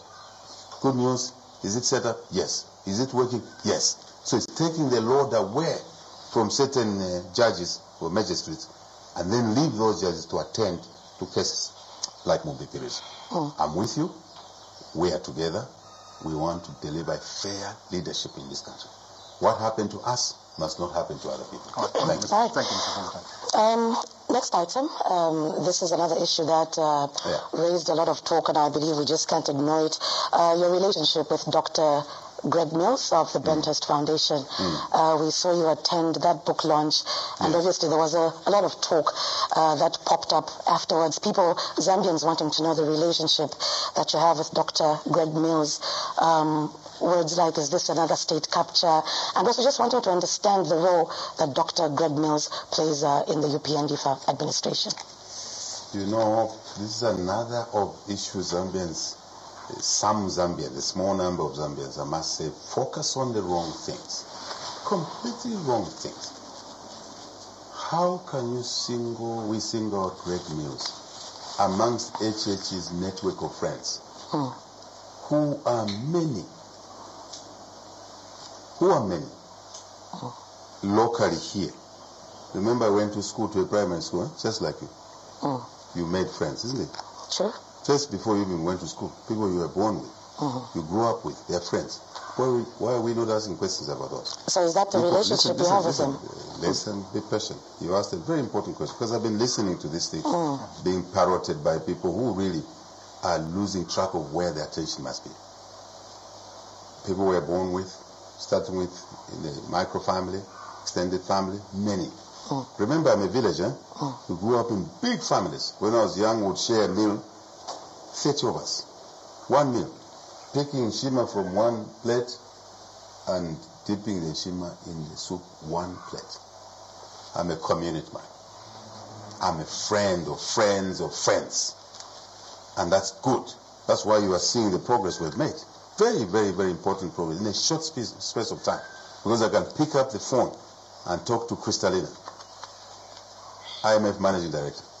Kristalina, can we move on this debt restructuring? 01, the other time I was speaking to Kristalina, IMF Manager, at 01. And said, HH, I'm with you, my friend. She says, my friend, I'm with you. Relationships. That's what runs the world. Relationships. From birth, school, Unza. I've heard someone else say, oh no, he's a friend of this one. You must be very, very pleased with this HH, that he's a normal human being who has friends. We keep our friends. Business, school, school outside Zambia, in the UK, right? All those are friends I encourage you to keep because you need them in future. The world works on a network of friends, associates, people you share a vision with. So Greg Mills is just one of them. I have many friends, and I will use these friends to benefit this country, this economy. Understand each other, and we say to them, this is our vision. We need support. This is our IMF program, not the IMF program for Zambia. This is our IMF program. Our Zambian government decides to say, this is what we want to do. How can we call free education an IMF program? Who told us free education? In the opposition, I talked about us. Is it good for the country? Yes. Orphans. Now, hang on. The fundamental question you have asked here, because I hear, and I mean, I want us to clear this thing once and for all. It's very important. It's very important. Yes. So then, the World Bank, why haven't you complained about it? Because I said to the colleagues there, we are here to do business. This country wants to do business to benefit citizens, to benefit everybody. We don't want the old business situation where people come and do business without Zambians benefiting. No, we're changing things here. All the time at the center is the benefits for the people of Zambia. So you are aware that I went to the European Union. I was invited to present at the European Union Parliament. I'm the first president ever. You followed, you're in the media. And we are looking at AU, which is African Union, EU, European Union partnership for the development of Africa, including infrastructure. You're talking about poor infrastructure, isn't it? The treasury is empty, we inherited. We're reorganizing. But we're also in a hurry to do rail systems, to do certain things. The interconnector I talked about, Hope, between Congo and Zambia, so we can sell power to Congo. It's not only producing power you can't sell, because you won't have money to invest in other sectors such as education and health and agriculture, water, sanitation. In Tanzania, East Africa. All of that we're working with the EU to support our agenda, and we raise resources at zero or very little cost. Compared to the money that was raised that built the debt at 10% plus. If we can raise money at 0%, zero, or 0.75.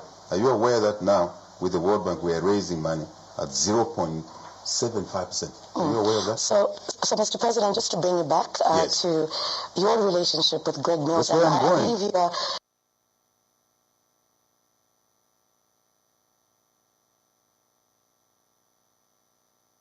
You're the right person to settle the minds of the many Zambians on this issue. So what you're confirming, in a nutshell, is that he plays no role in the UPND administration. Why not? You're missing it.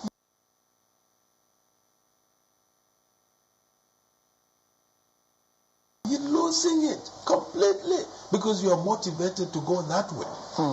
You get ignorance driving, right? The issue is that Zambia is not an island. Where am I coming from? I arrived 01 in the morning yesterday. Where was I coming from? How can you say that Zambia doesn't need SADC? Zambia needs SADC. What is SADC? It's Southern African Development Community. It's our own. Who created it? Cape. Samora Machel. They created it. For what? So that the countries can work together to improve the lives of their citizens. SADC we are working on, even the road network I'm talking about, is a SADC project.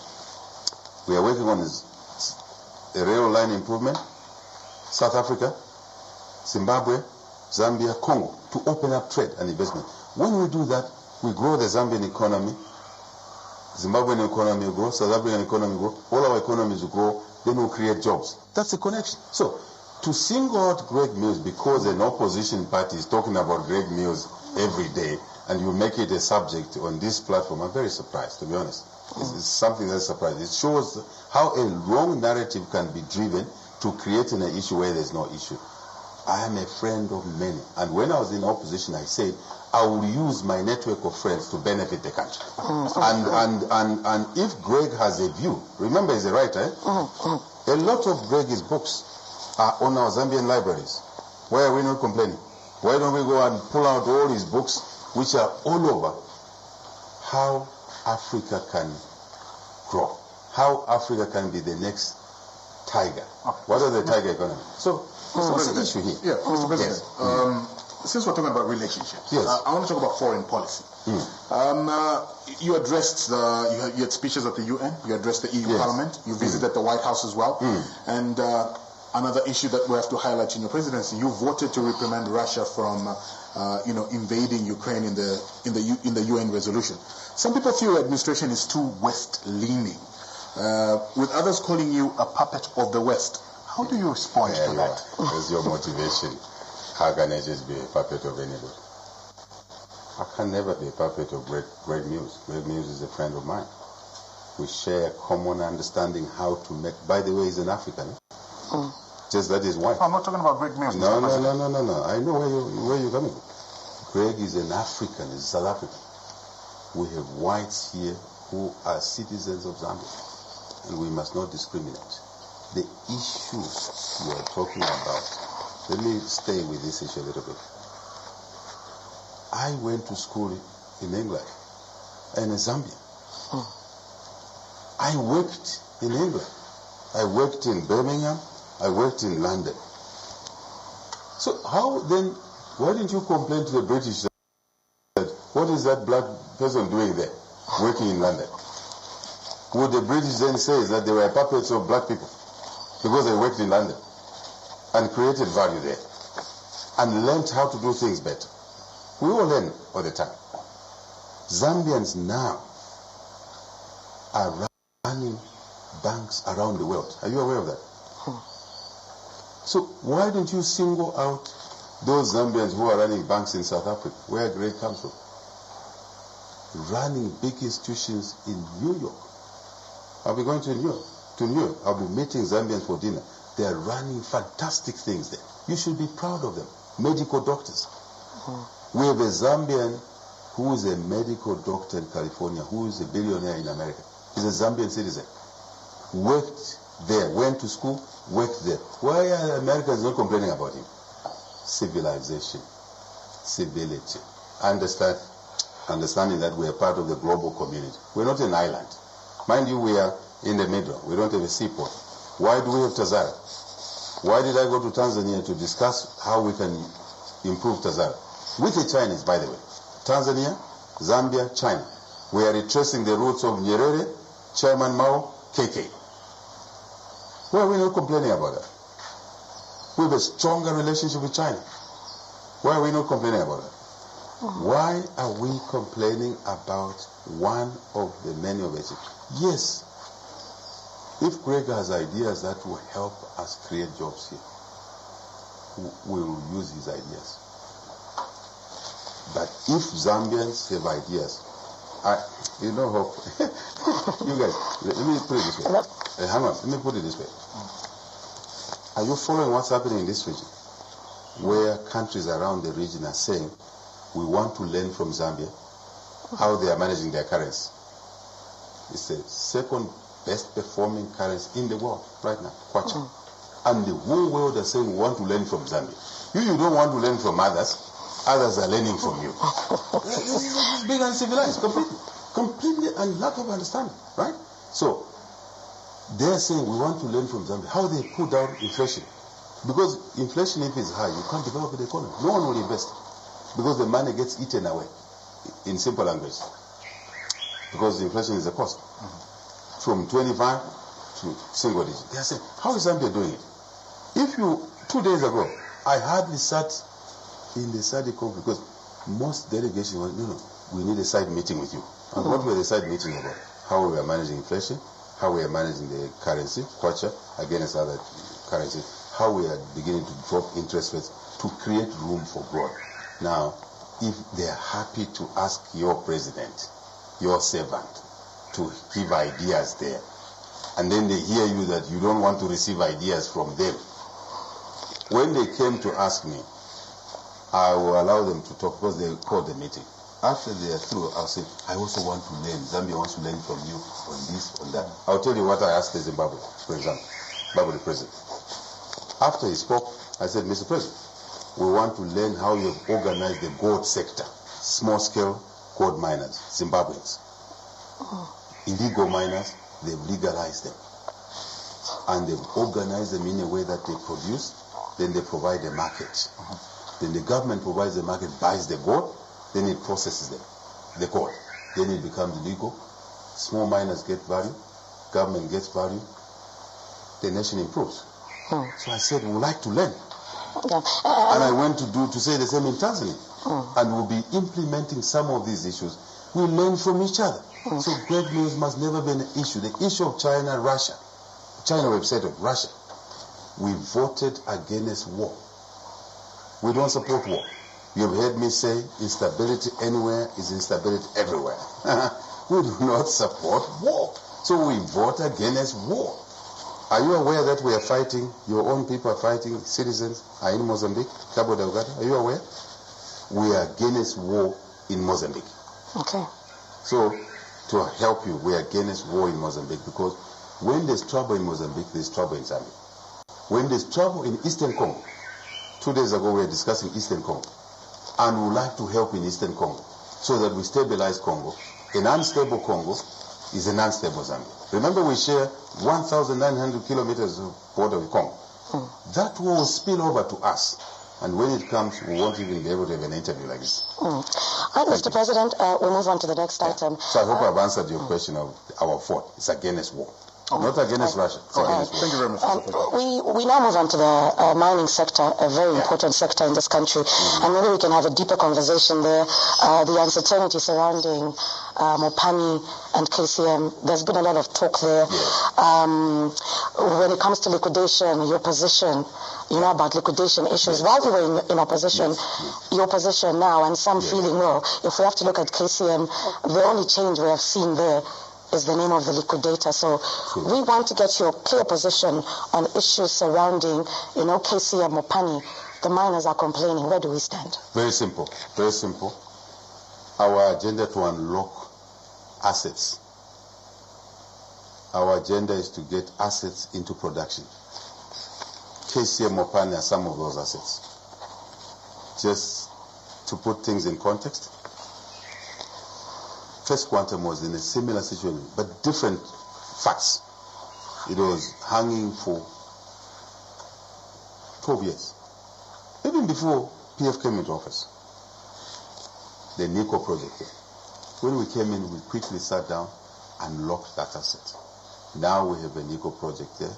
We have an additional investment of $1.3, $1.5 billion to create so many jobs. I encourage you to read Professor Sassa's analysis of the benefits that will come from the additional $1.5 billion. Now, there were legal issues around there. We agreed that we'll put the legal issues aside. We can't do business in the courts of law because it means we cannot unlock the economy. So KCM and Mopani, KCM first, was put in liquidation. A decision we criticize, hope you're right. We don't agree with the liquidation. I said this so, then we say so. We say so now. But why is the liquidation there?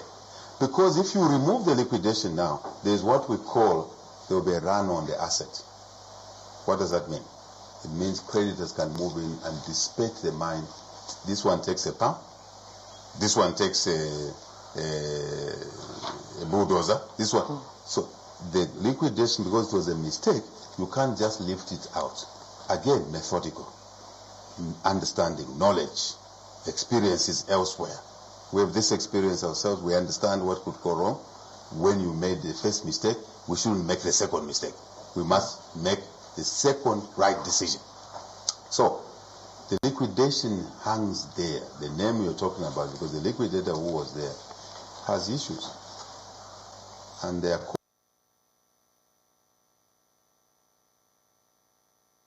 court issues, you're aware. Or not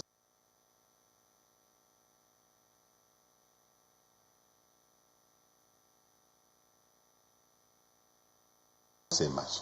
It's not because we don't like the name Lungu, because it's a Lungu, and we like another name. No, the name does not matter to us.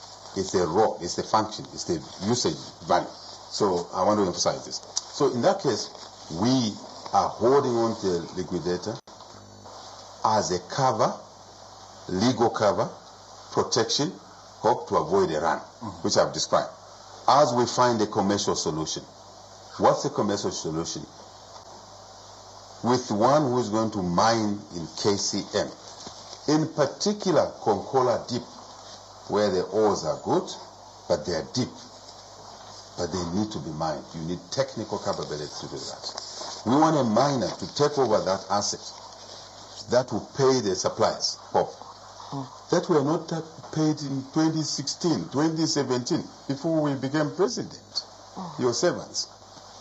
The liquidation was placed when we were in opposition.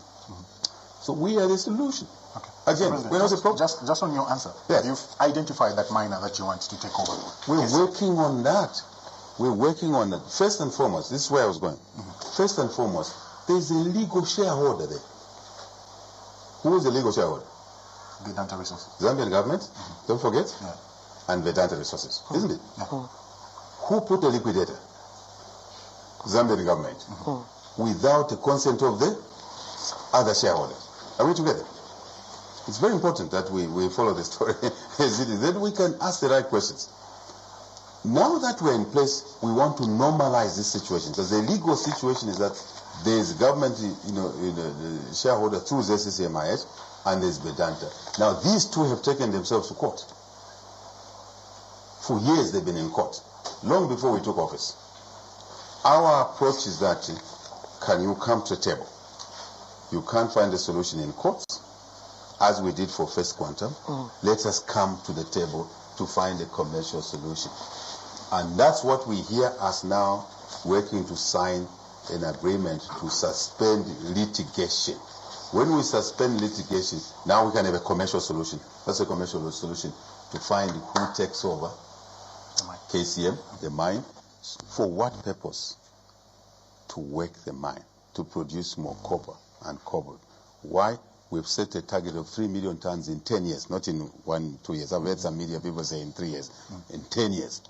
Why do we want to do that? By doing that, it will grow the economy and take it to maybe a 30 billion, 35 billion economy. Then that's the answer. So let me just finish this quickly, because these are things that are important. So in doing that, we can't move an inch if we're in court hope. There's nothing, no matter what you want to do there. So we bring the matter out of court, right? We bring the matter out of court, then we find a commercial solution. And that commercial solution is to allow the mine to open, to pay the workers, to employ more, to pay the suppliers who are not paid, to pay the mine contractors, and we want more Zambians getting engaged in KCM. Mopani is one which was, again, government took it over. In my view, on a wrong deal. They agreed to pay $1.5 billion. It was not right to do that. But we inherited this problem. We are the government. We have to find an answer. Again, the idea is that we unlock Mopani so that workers can be paid properly, suppliers can be paid, contractors. The story is the same, but only we are going hope item by item. When we can do more items at a time, we are doing it. But some items are more complicated by litigation. Thank you very much. All right, Mr. President. I hope I've answered the question. Yes, Mr. President, we did ask the general public to send us voice notes. Yes. And ask you a few questions. So we'll play those voice notes back and get you to respond to some of the concerns that the citizens have, some of the questions that they have for you. To everybody that's watching us live, we are watching. Good morning, Hot FM. The Red Hot Breakfast. We're being hosted at State House by Mr. President Hakainde Hichilema, the 7th Republican President of Zambia. Let's get to the voice notes and get to hear what you have to say regarding, what's going on as far as the year in office of the President, Mr. Hakainde Hichilema. Good morning, Hot FM. This is Danny Mboyu calling them Saka here. Well, President Muzure Chwani Shangwe Munyaka. Mr. President, we are very happy with how your government is doing so far. I can give you 90% in 1 year which you have been in power. And you continue in the same trajectory. But my concern is on the issue of corruption. Zambians hate corruption. We all hate it. So I think you have to do much on that. I would just urge you not to hesitate or to shield any of your members who found to be corrupt, because those people will destroy your government, will destroy the very much work which we are trying to do. So I think, please, Mr. President, look into that. Don't hesitate to fire anyone who's found wanted. Thank you very much. Good morning, Hot FM. President Weso, member Mishanya Kokena, Tabi posted in 2021. 2021 pali bako nomwana wanzi nomba tabalaba papelo. Mr. President, kena tulayirishanyako tatwishibafa mungatu wafako pakabati abana besu chine ngaba papelo bantu kwaliko bati peri apply bali bakenye kwabati tamufuna mwati peri apply mwali bakalibu system so yimo mulale nephew so yemukwayo abana nomba bali kumushi wako bale bomba ifoto aleta fe kupepera kuli balimu ukupitira fe mushi nida kwa Yesu Kristo name. My name is Julian Chimunya. I just want to find out what is there for the people, especially in the rural areas, in relation to the Citizen Economic Empowerment Program. Basically, when you look at the requirement and the qualifications, it's actually an elitist program. It's actually looking at people that are established. How about the people in rural areas, number one, who are actually dependent on traditional land? What is there for them in these economic projects that require collateral? Thank you. Good morning, Mr. President. My name is Gregory Chefere from SANAC. Quickly wish to bring to attention an issue regarding StarTimes, which is operating in Zambia as Topstar. You know, Topstar has brought a lot of problems in the television industry in Zambia. One of the problems, Mr. President, that we have been dealing with regards the breach of contract by StarTimes against a Zambian company called Cedar Point that was trading as Starsat. Starsat was the local agent for StarTimes in Zambia and is the one that was producing the programs that Topstar is airing. But because Topstar enjoyed special favors, it grabbed that business from Starsat.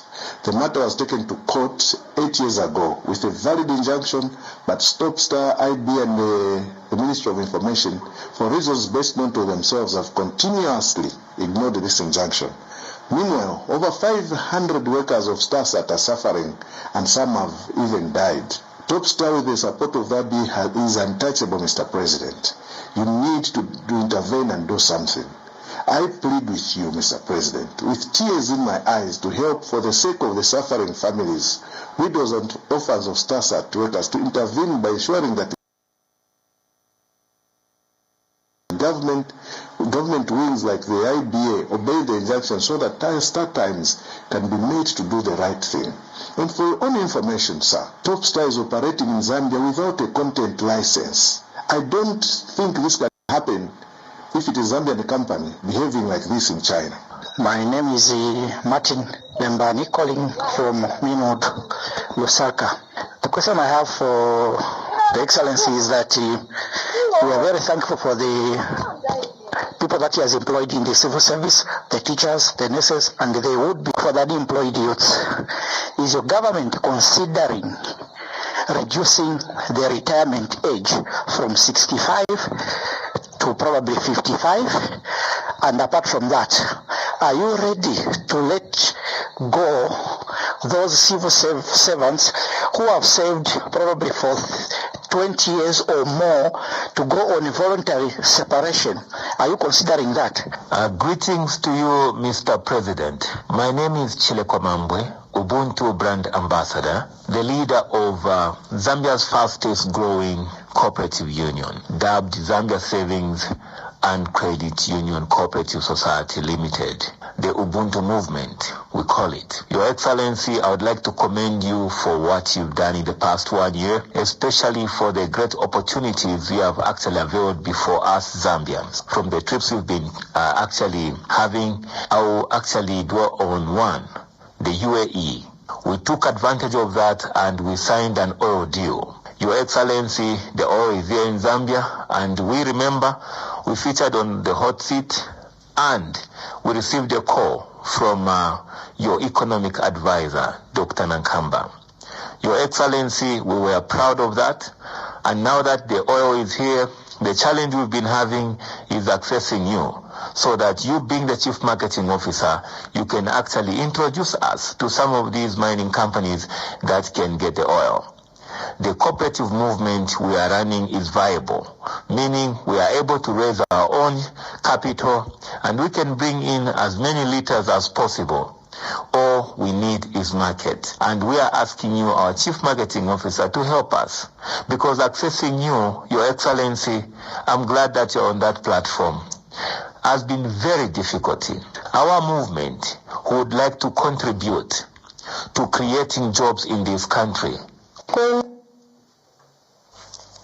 All right, Mr. President, so those are some of the questions that have come through, so I don't know whether you want to pick it up with the questions. Yes, I will run very quickly.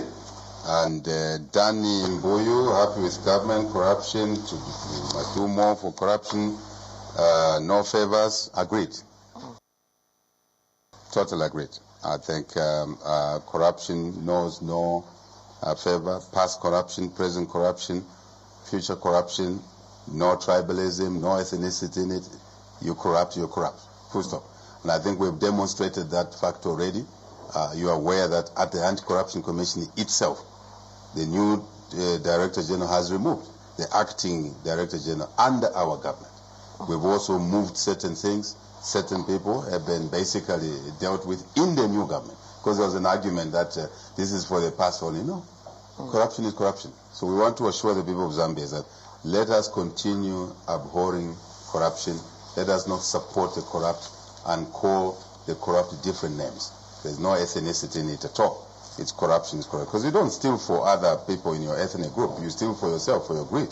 And public money, as I said at the beginning, is for the public. Private money is the public. You heard me say at the local government meeting that people who are clamoring for VXs, we want a VX. Buy your own. Sign a check. Go and buy. Public money must be used prudently. So I think we must work together. As Zambians, we work together on this one. February, Mufrila, employees posted, but not... I wasn't getting her clearly. I don't know if you got her. I assume she's talking about maybe teachers who were employed before, but were not put on the payroll. I think that's what I got. And if that's what she meant, we are working to resolve this problem. Madam February, Vena Mufrila, Mafken, we are working on these issues. Again, these are issues we inherited, but we're squarely responsible for dealing with them. So we'll be looking into these issues. February, please, thank you for raising that question. But also remember, we've employed more, but we also will deal with issues that are inherited, because that's our duty as a new government. And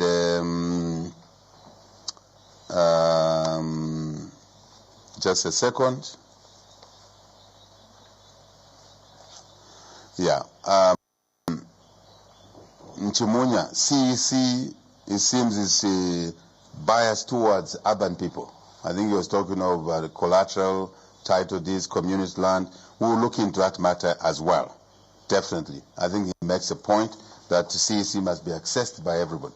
But there are combinations of instruments here that are available. It's CEC, right? It's only one. CEC, but it's only one. There are facilities under CDM which do not require collateral like that in the rural areas, and they must be used under the Constituency Development Fund. And indeed, many other issues, such as our desire to pull the interests down, is to allow more small businesses to access funding in our country, to make it affordable. And we are determined to do this, to do it for the people of Zambia. Top Star, I think, Gregory Chifere, thank you for this issue. We will look into that matter. I don't have the facts around to be able to answer this question intelligently. So we will look into it. My colleagues, I think, are listening, those from State House and from the media. I think this has to do with ZNBC, Top Star, and other things. So we'll look into that matter, Gregory. So I want my colleagues, after the call, to call Gregory and get his number and get more information, and then we'll set up a process to action his concern. As we will do for February, I want to hear her to tell us, hope the specific names of the children she's talking about, those who are employed. I promise when we're in the opposition that when we're on radio, callers make a call, they raise an issue, we'll follow it up after the call. So please, my colleagues from State House, let's do that. Martin Lembane, thankful for the employed people. I guess it means teachers, medical staff. More are coming. No one is talking about private sector jobs that we have created through these investments that have come. I know you said we'll talk about them. There are many, many jobs that are coming up. And our intention is not to just create public sector jobs, but also private sector jobs, because these will be in their millions, thousands, at least I can say so. So need to reduce retirement age. This point, again, we'll follow it up. This is a point that is under discussion with the unions. Remember, before the elections, there was an issue of 55 years retirement as opposed to 60, as opposed to 65. I think it was altered, 55 taken to 60, and then 65 optional. I think there's a debate here. So again, we'll engage labor, we'll engage the unions. What we want is consensus building. But I agree with what Martin Lembane is saying. We need to create room for the younger people at the bottom to enter the job market. But at the same time, we want to make sure that we look after those who retire by paying them their benefits. Again, hope, because we haven't run the interview the way one would have desired, but you are the bosses, that amongst the things that we said we'll do, and we've done them, is to pay retirees. So we've paid a lot of retirees within a short space of time. In fact, in 1 year, one budget, we paid a lot of retirees. But as life is, others pop up. When they hear this group has been paid, others pop up. So we are capturing those that are coming. There's a group that came to my house, I'm not ashamed to say, because that's their right, except that we don't have to be in the streets to solve problems. And it's being followed up. Meetings are taking place to establish who they are. I am told, Hope, they left government in the 70s. Can you imagine? 70s and 80s, and they were not paid. So we are addressing those issues. But as we move towards a changed retirement age, when we agree with the unions, we want to make sure that we budget for paying those that retire, so that we don't create another backlog of retirement benefits. So voluntary retirement, he says, what's the view? Would we allow that? Of course. Actually, I must now tell you publicly here, yesterday I signed letters, which is my job as president, to allow people public sector workers who applied for early retirement. Some of them are in the military, some of them are in other departments. Those that are supposed to be handled by me, the president, so I say, in the military, I signed yesterday. Good news, to confirm that, yes, we do agree that people can retire early if they so wish. Some is because of medical reasons, others is because they feel that they want to start business, and that's good, in my view. So the answer is yes. Chilekwa, Mambwe, I got your comments. This is very good, Chilekwa, congratulations. I remember that we met this individual when we were in the United Arab Emirates in Dubai as a group of young people wanting to take advantage of the president's visit to that country to open up businesses. And I'm very pleased that they signed an agreement with the UAE supplier. And Chilekwa will do the best that we can. Again, my colleagues, let's take note of Chilekwa, get hold of him, and walk him through to the right department. And wherever we can help, we will definitely help. That's why you elected us into office. So this is what I love most. Yeah. So you're still standing strong on the idea of cooperatives, because there's some people, there's some Zambians who feel, listen, the idea of cooperatives in this country hasn't really worked. So are you still standing strong on that, believing in cooperatives? You know, Hope. Again, this is what makes me laugh sometimes. It is not the issue of the cooperatives have failed in the past. Companies have failed in the past. Is that right or wrong? Limited companies have failed in the past. They were not run properly. Some cooperatives failed in the past. They were not run properly. It doesn't matter what legal. Some law firms fail. Partnerships. Remember, I come from a partnership. I ran a partnership for many years. Some partnerships in our time failed. So any business form can fail if it's not run properly. The answer is to run a cooperative, a limited company, a sole proprietor, which is an individual, Like you and me, you can run your own business. The law allows you to register as a sole proprietor. You can succeed or fail based on how you run the business. I think the issue is that how do we run businesses? To give you an example, cooperatives in Kenya are very, very successful. They own, one of the largest banks in Kenya is owned by cooperatives, small cooperatives. Dairy, they've done very well there. So I think these are the lessons. That's why we travel. And I like Chilekwa's phraseology, which I committed again, Hope. If you remember, I said, when you elect me into office, you make me your servant, I'll be your chief marketing officer. Now I am, isn't it? And this is Chilekwa picking up this. That's another success story. And we want to market Zambian business, joint ventures in different sectors. So my answer to cooperative is not that cooperatives fail because they are called cooperatives. They fail because of management. Let's get on the management. Let's get on the... Again, people dip their hands in the tea. No, I want to address Zambians. Don't take money, even in your own business, at the top line. What does that mean? When you have sold something, a service or a good, you get paid. Then you say, no, this is my money. What about the costs? What about the salaries? What about, electricity bills? Get your money on the top line, revenue, sales, whatever you want to call it. Pay the business operating costs.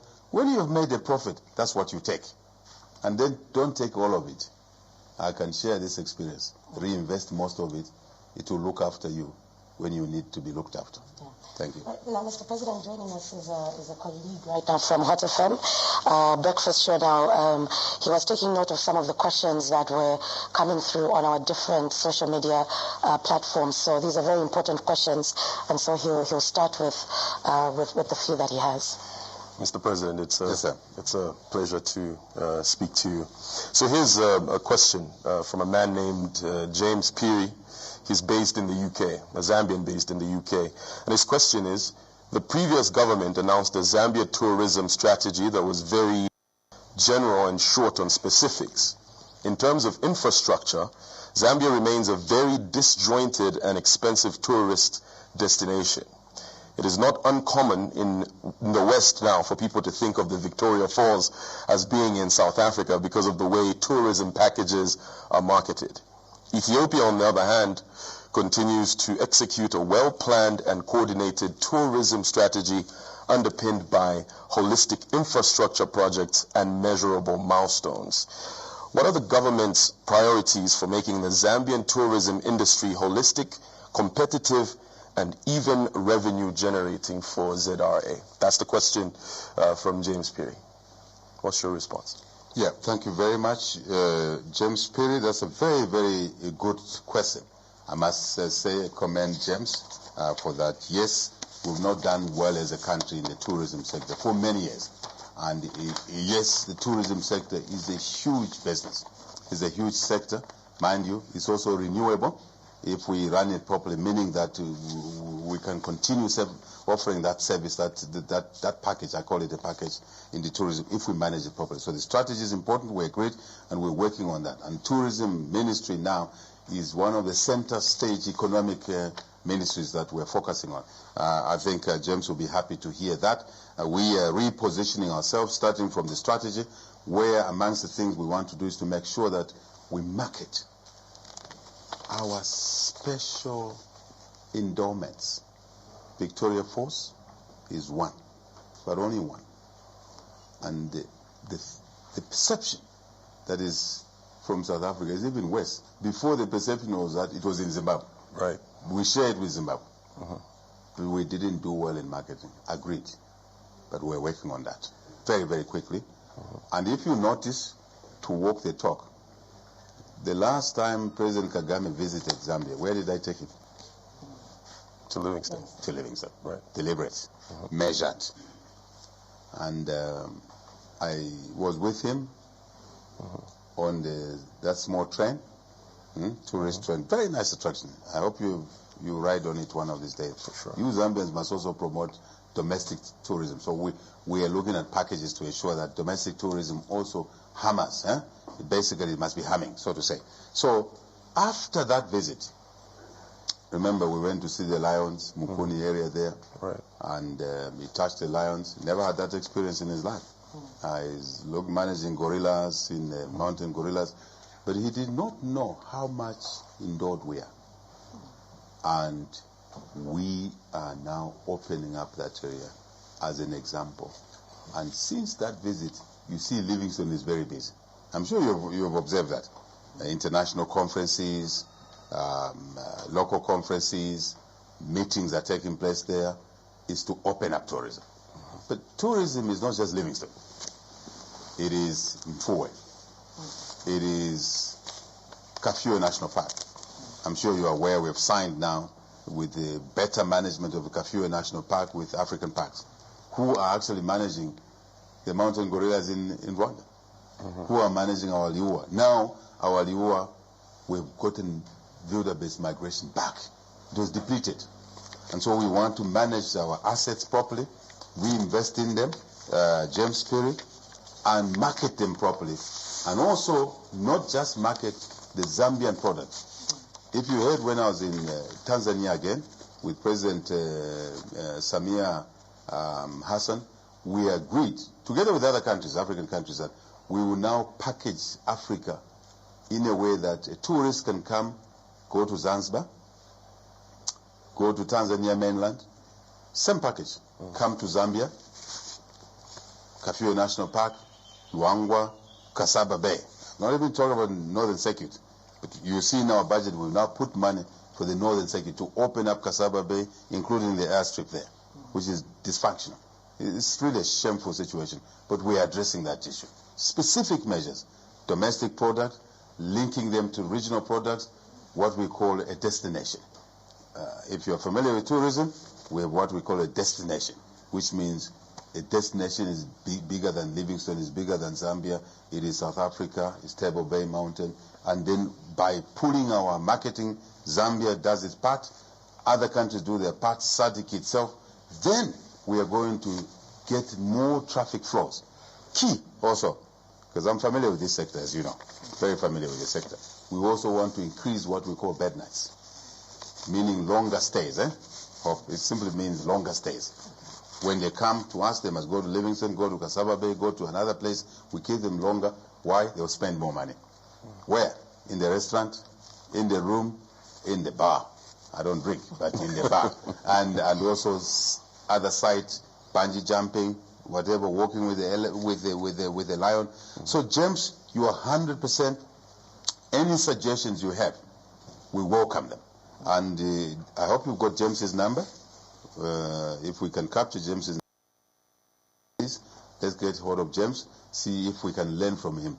There is the issue now, I hope, our issue of Greg Mills. We want to use James. Where he is in the UK, we want him to be our ambassador there for tourism. And he will connect with the British, he will connect with the Germans, he will connect with the Swedish, he will connect with the Chinese and bring the tourists here. They become our friends. When they become our friends, we need them to help this economy to get an extra job and indeed to be able to pay someone a salary so they can look after their families. That's a connection. Beautiful connection. Global village. I'm sure James will be happy with that comprehensive answer you've given. We have another one, Mr. President. We received 2 questions from Amnesty International Research Department, and their question goes like this. It says, we welcome the policy statement by the President for government to review the Public Order Act. In the same manner, will the President make a policy statement against a colonial-era law which criminalizes defamation of the President? There have been more arrests of people in terms of this law under your presidency, and we know that police services in many countries, including Zambia, have a deference to execute authority and will make arrests in order to please the executive. That's the question. It's actually, okay, right. It's a 2-part question. Oh, all right. Okay. So this is the second part of it. A video appeared in which army officers were seen assaulting youths who allegedly insulted the President. Will the President dissociate himself from those acts and demand accountability from the defense forces, since you have said your government is one that respects civil liberties and human rights? Those are the 2 questions from the Amnesty International Research Department? May I answer? Sure. Very good. First question or comment, happy with the reform of the Public Water Act, defamation of the president. The answer is very simple here. We have a lot of archaic laws, a lot. They've just singled a few. There are a lot. So what we've done on the Public Water Act, I'm glad that Amnesty International is aware. Again, it was one of our campaign promises that we will reform the Public Water Act. Right. I think I talked about it earlier. So it's taking its course. What we have done for Amnesty International's ears, for the Zambian citizens' ears, is that to do this methodically, to do it in an organized way, we have got a law reform team, which is actually an existing team, to look at the laws, various laws, including those that require reform. And then that will be a better way, organized way, holistic way. And that includes the defamation and many others. Earlier I talked about the restrictions to bring in an attorney general. Just imagine, you won an election, you can't bring in an attorney general until Parliament sits. Parliament doesn't sit until after a month or so after elections. So you have to wait. What happens with the government business? It suffers. So there are many others. So the law development team, you saw the Minister of Justice launch that, and they're working on all of these issues. And I think it's actually a fresh activity that took place when he was launching the Law Development Commission to do the work. So yes, that's the answer to Amnesty International. Not just the defamation of the president, but many other laws, many other lacunas. Unfortunately, those that sit in the Constitution, we can't amend them now until we amend the whole Constitution, which takes its own course. I talked about it. We talked about it earlier. So that will be my answer to that. Yes, we understand where they're coming from. Some of the archaic laws got some of us in detention unnecessarily. So we want to protect those that are coming after us so that they don't go into these issues. But once the law is in place, you can't ignore it. That's the problem again. Because if you ignore it, you are disregarding the rule of law. So I think the quicker we do this process, the better, and we're working on that. Now, I must also say something here, which Amnesty must take note of. But Amnesty are secondary. First, we in this country. I'm sure you have heard this president, this servant of yours, this worker of yours saying, death penalty must come to an end now. We should not exclude people, and the process is going on now. Because before there was no president willing to take the bite. I've taken the bite, that the death sentence must come out of our statutes immediately. So Amnesty International, take note of that. Sell this message to the globe that there's a presidency put in by the people who is ending the death penalty in this country. So together with the criminal justice system review, remember earlier we were talking about Mumbi Piri's case, this whole process must be cleaned up. So thank you very much. The second issue, again, I think these are issues that need to be looked at. I don't agree to people being assaulted. Remember, we said violence must come to an end. Violence can come. Did you see the video? Yes, I saw it. Okay. I've already acted on it. I don't have to announce many things. This is the style difference. You notice this president, this servant of yours, has a style to work a lot behind the scenes and get a lot of things done. You just heard the announcement that the death penalty must go. But we went through processes, asking various colleagues, what do you think? Agreed. This is my view. Do you agree? No, I disagree. What are the ramifications? Eventually, he said, okay, let's go. And I went. But the work was done behind the scenes. Yes, I saw the video. We've already followed up the matter with the relevant ministry, defense in this case, and Home Affairs, to establish what was going on there and why we should do things within the law. Very important to stay within the law, rule of law. But the rule of law has two sides. The rule of law has two sides. Do you want a country where young people are insulting every day? Forget the president first. What family are you going to raise if you have a wife and children? Do you? No, not yet, sir. Soon. I encourage you soon. Yeah. We need more people, born by decent people like you. Sure thing. We'll do our part. Yeah, the genetic material is good from you, as it is from other Zambians. So, you don't want to raise a family. In my household, let me be specific. My children are not allowed to insult anybody. Starts in the home. Not each other, not their mother, not their father, not the workers around. They must be respectful to other human beings. I think we as families must raise our children properly and not allow children of that age, I saw the video, to insult anybody. Forget the president, to insult anybody. From insults, they will gravitate to smoking dagger. From there, they will gravitate to pangas, which we stopped. From there, they will gravitate to guns. From there, it will be another Lawrence Banda shot dead. We don't want that. I think we as a community must say, this is wrong, this is right.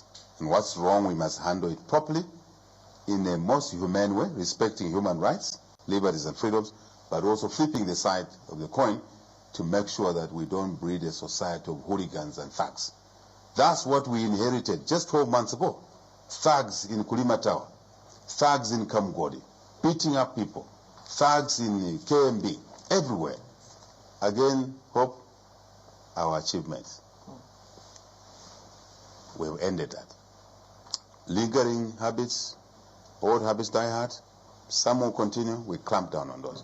This is what we promised the people of Zambia. We've delivered on that, by and large. And we don't want this to resurface. And it starts with kids. When kids were seeing thugs calling themselves America 1 at Interstate, America 2, even wearing military uniform, kids started emulating that. And that's the result you see there. Let us manage our community starting at the family level. Thank you.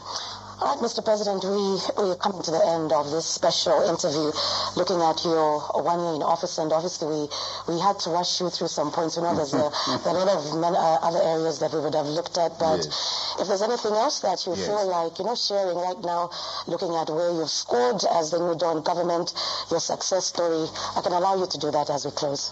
Thank you, Hope. I think to start with, I'm very grateful to have this interview, really, in this manner. Time flies. I thought we've just done 1 hour. So, but really, Hope and team and Hot FM, thank you to you. But just to underscore, please, let's not listen to noise. Let's listen to substance. How do we do it in an organized way? Check what we said we'll do when we were in opposition. Look at our manifesto. We have a manifesto. We said we are going to reunite this country.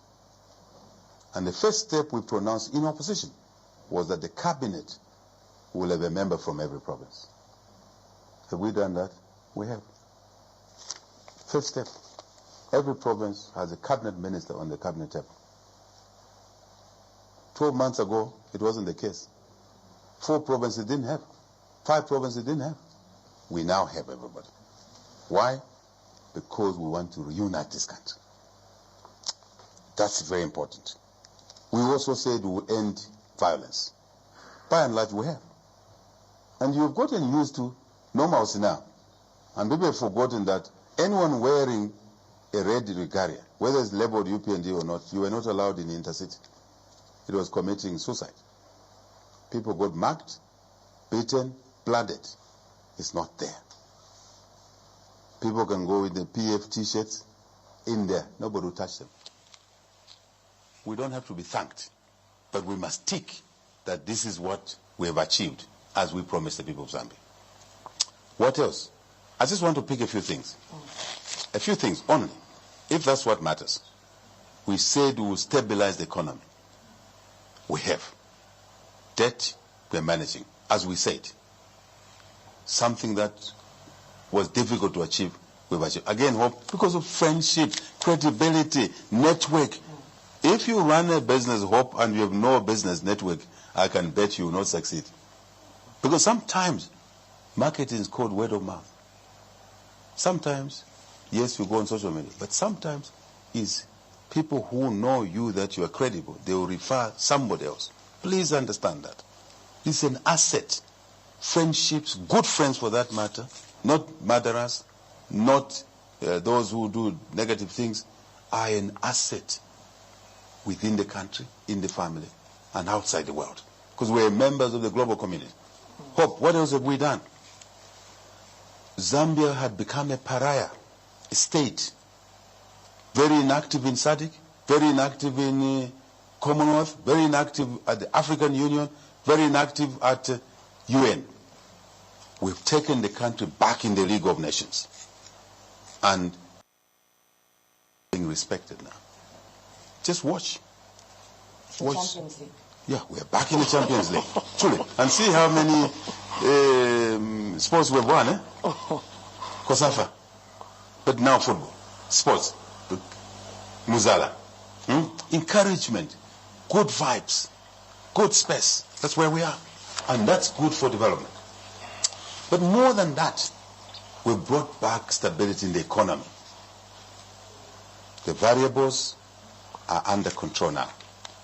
General increase in the price level is what we call inflation, but it's a general increase in the price level. Stabilizing, meaning that the prices are increasing at a slower pace so that citizens slowly will see the value of that.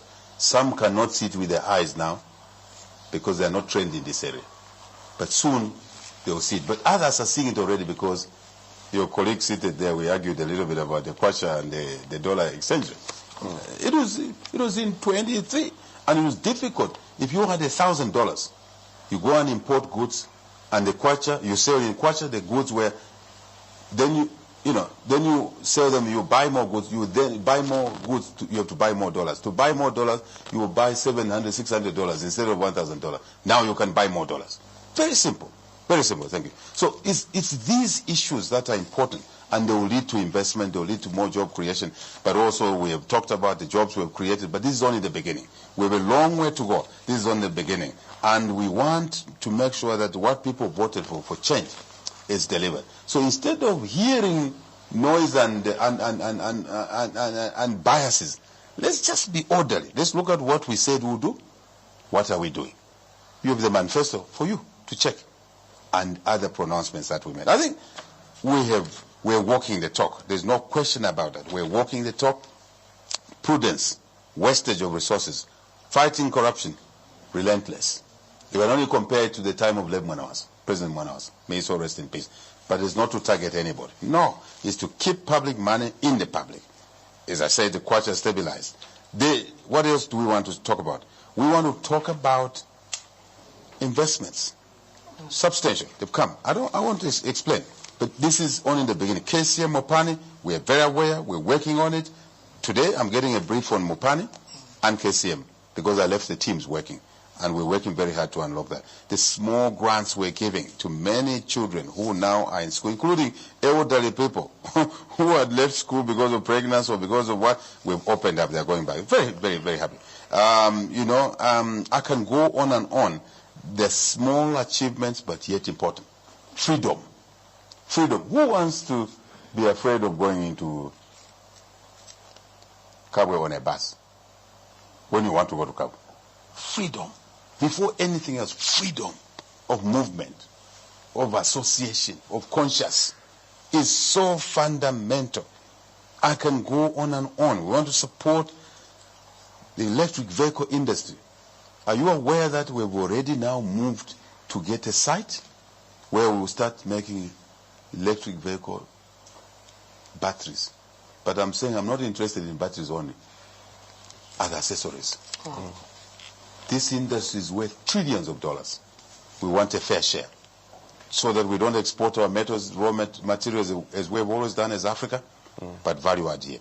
What does that mean? More money, more jobs, bigger economy. I'm so encouraged that this country, we're signing MOU with Rwanda. We will now produce food for Rwanda. Did you know, Hope? We've signed.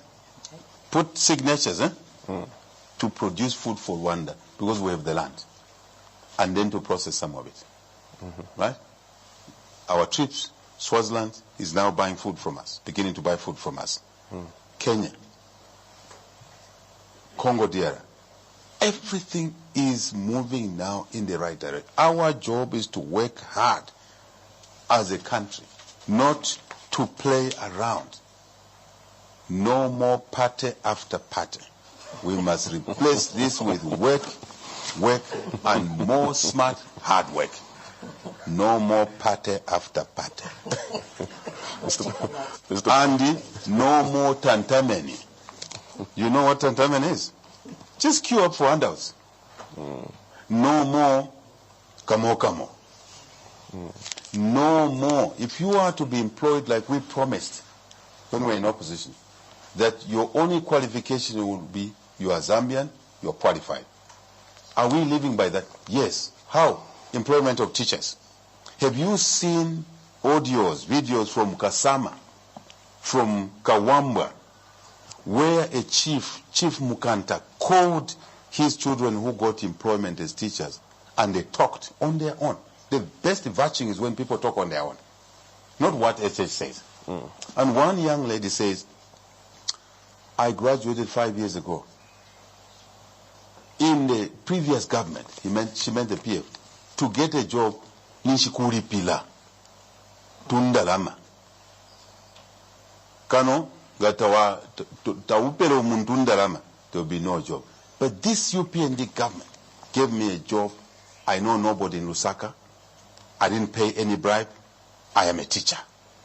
Mr. President, we've run out of time. I think that's the best thing to have in the country. And we must encourage citizens to really begin to find this government as their own government. Where we go wrong, let them correct us. Okay. And really, let's work as a team. Divisions, negativity, fights here all over are not helpful. Singling out one individual who does not control a country is of no value, zero value at all. Let's focus on things that will create value for our country. I'm very delighted that we as a country are beginning to stitch together because we are pulling away from each other. There are more things that unite us than those that divide us. Let's work on those things that unite us. Then we can focus on law and order, fighting corruption, manage the economy, create opportunities, better life, jobs, school, business, for all our people without segregation. CDF does not segregate. Everybody gets it. Right. Everybody at the same time. We will remove the bottlenecks. That's why I was breathing heavily on the councils last week. And we agreed how to remove these bottlenecks. And we expect more delivery of CDF and many more things to come. I'm very thankful to the people of Zambia for giving this fellow seated here the opportunity to save, not to be saved. The opportunity, we're in government to save, not to be saved. We're in government to give, not to take. We're in government to unite, not to divide. We're in government to be equitous, not to be unfair to people. And I pray to God that He will carry us together as a nation, that He will bind us together. His ways are not our ways. And I was very impressed when I went to Kasama last for Kusefia Bangwena. I went to church, and my preacher was preaching that HH, we watched you at Mutomboko when you greeted PF MPs, and you were seated in the same area. Yet 12 months ago, you couldn't sit in the same area without tear gas, without bullets. This is a person talking how they've observed things. Good things are there, but we must work for them, and we must work as a team. Thank you very much. All right, Mr. President, thank you so much once again for according us this opportunity. You did promise to engage the Zambians. That was a promise you made, and we've been following up on the promises that you're making. So once again, thank you so much, and to everybody else that joined us today, thank you so much. Thank you, Hope. Thank you, my dear friend, my other friend, Port FM. Thank you. Thank you very much. Thank you. We know. Come again. Then we'll... Yeah.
shumbi akatemba chupu.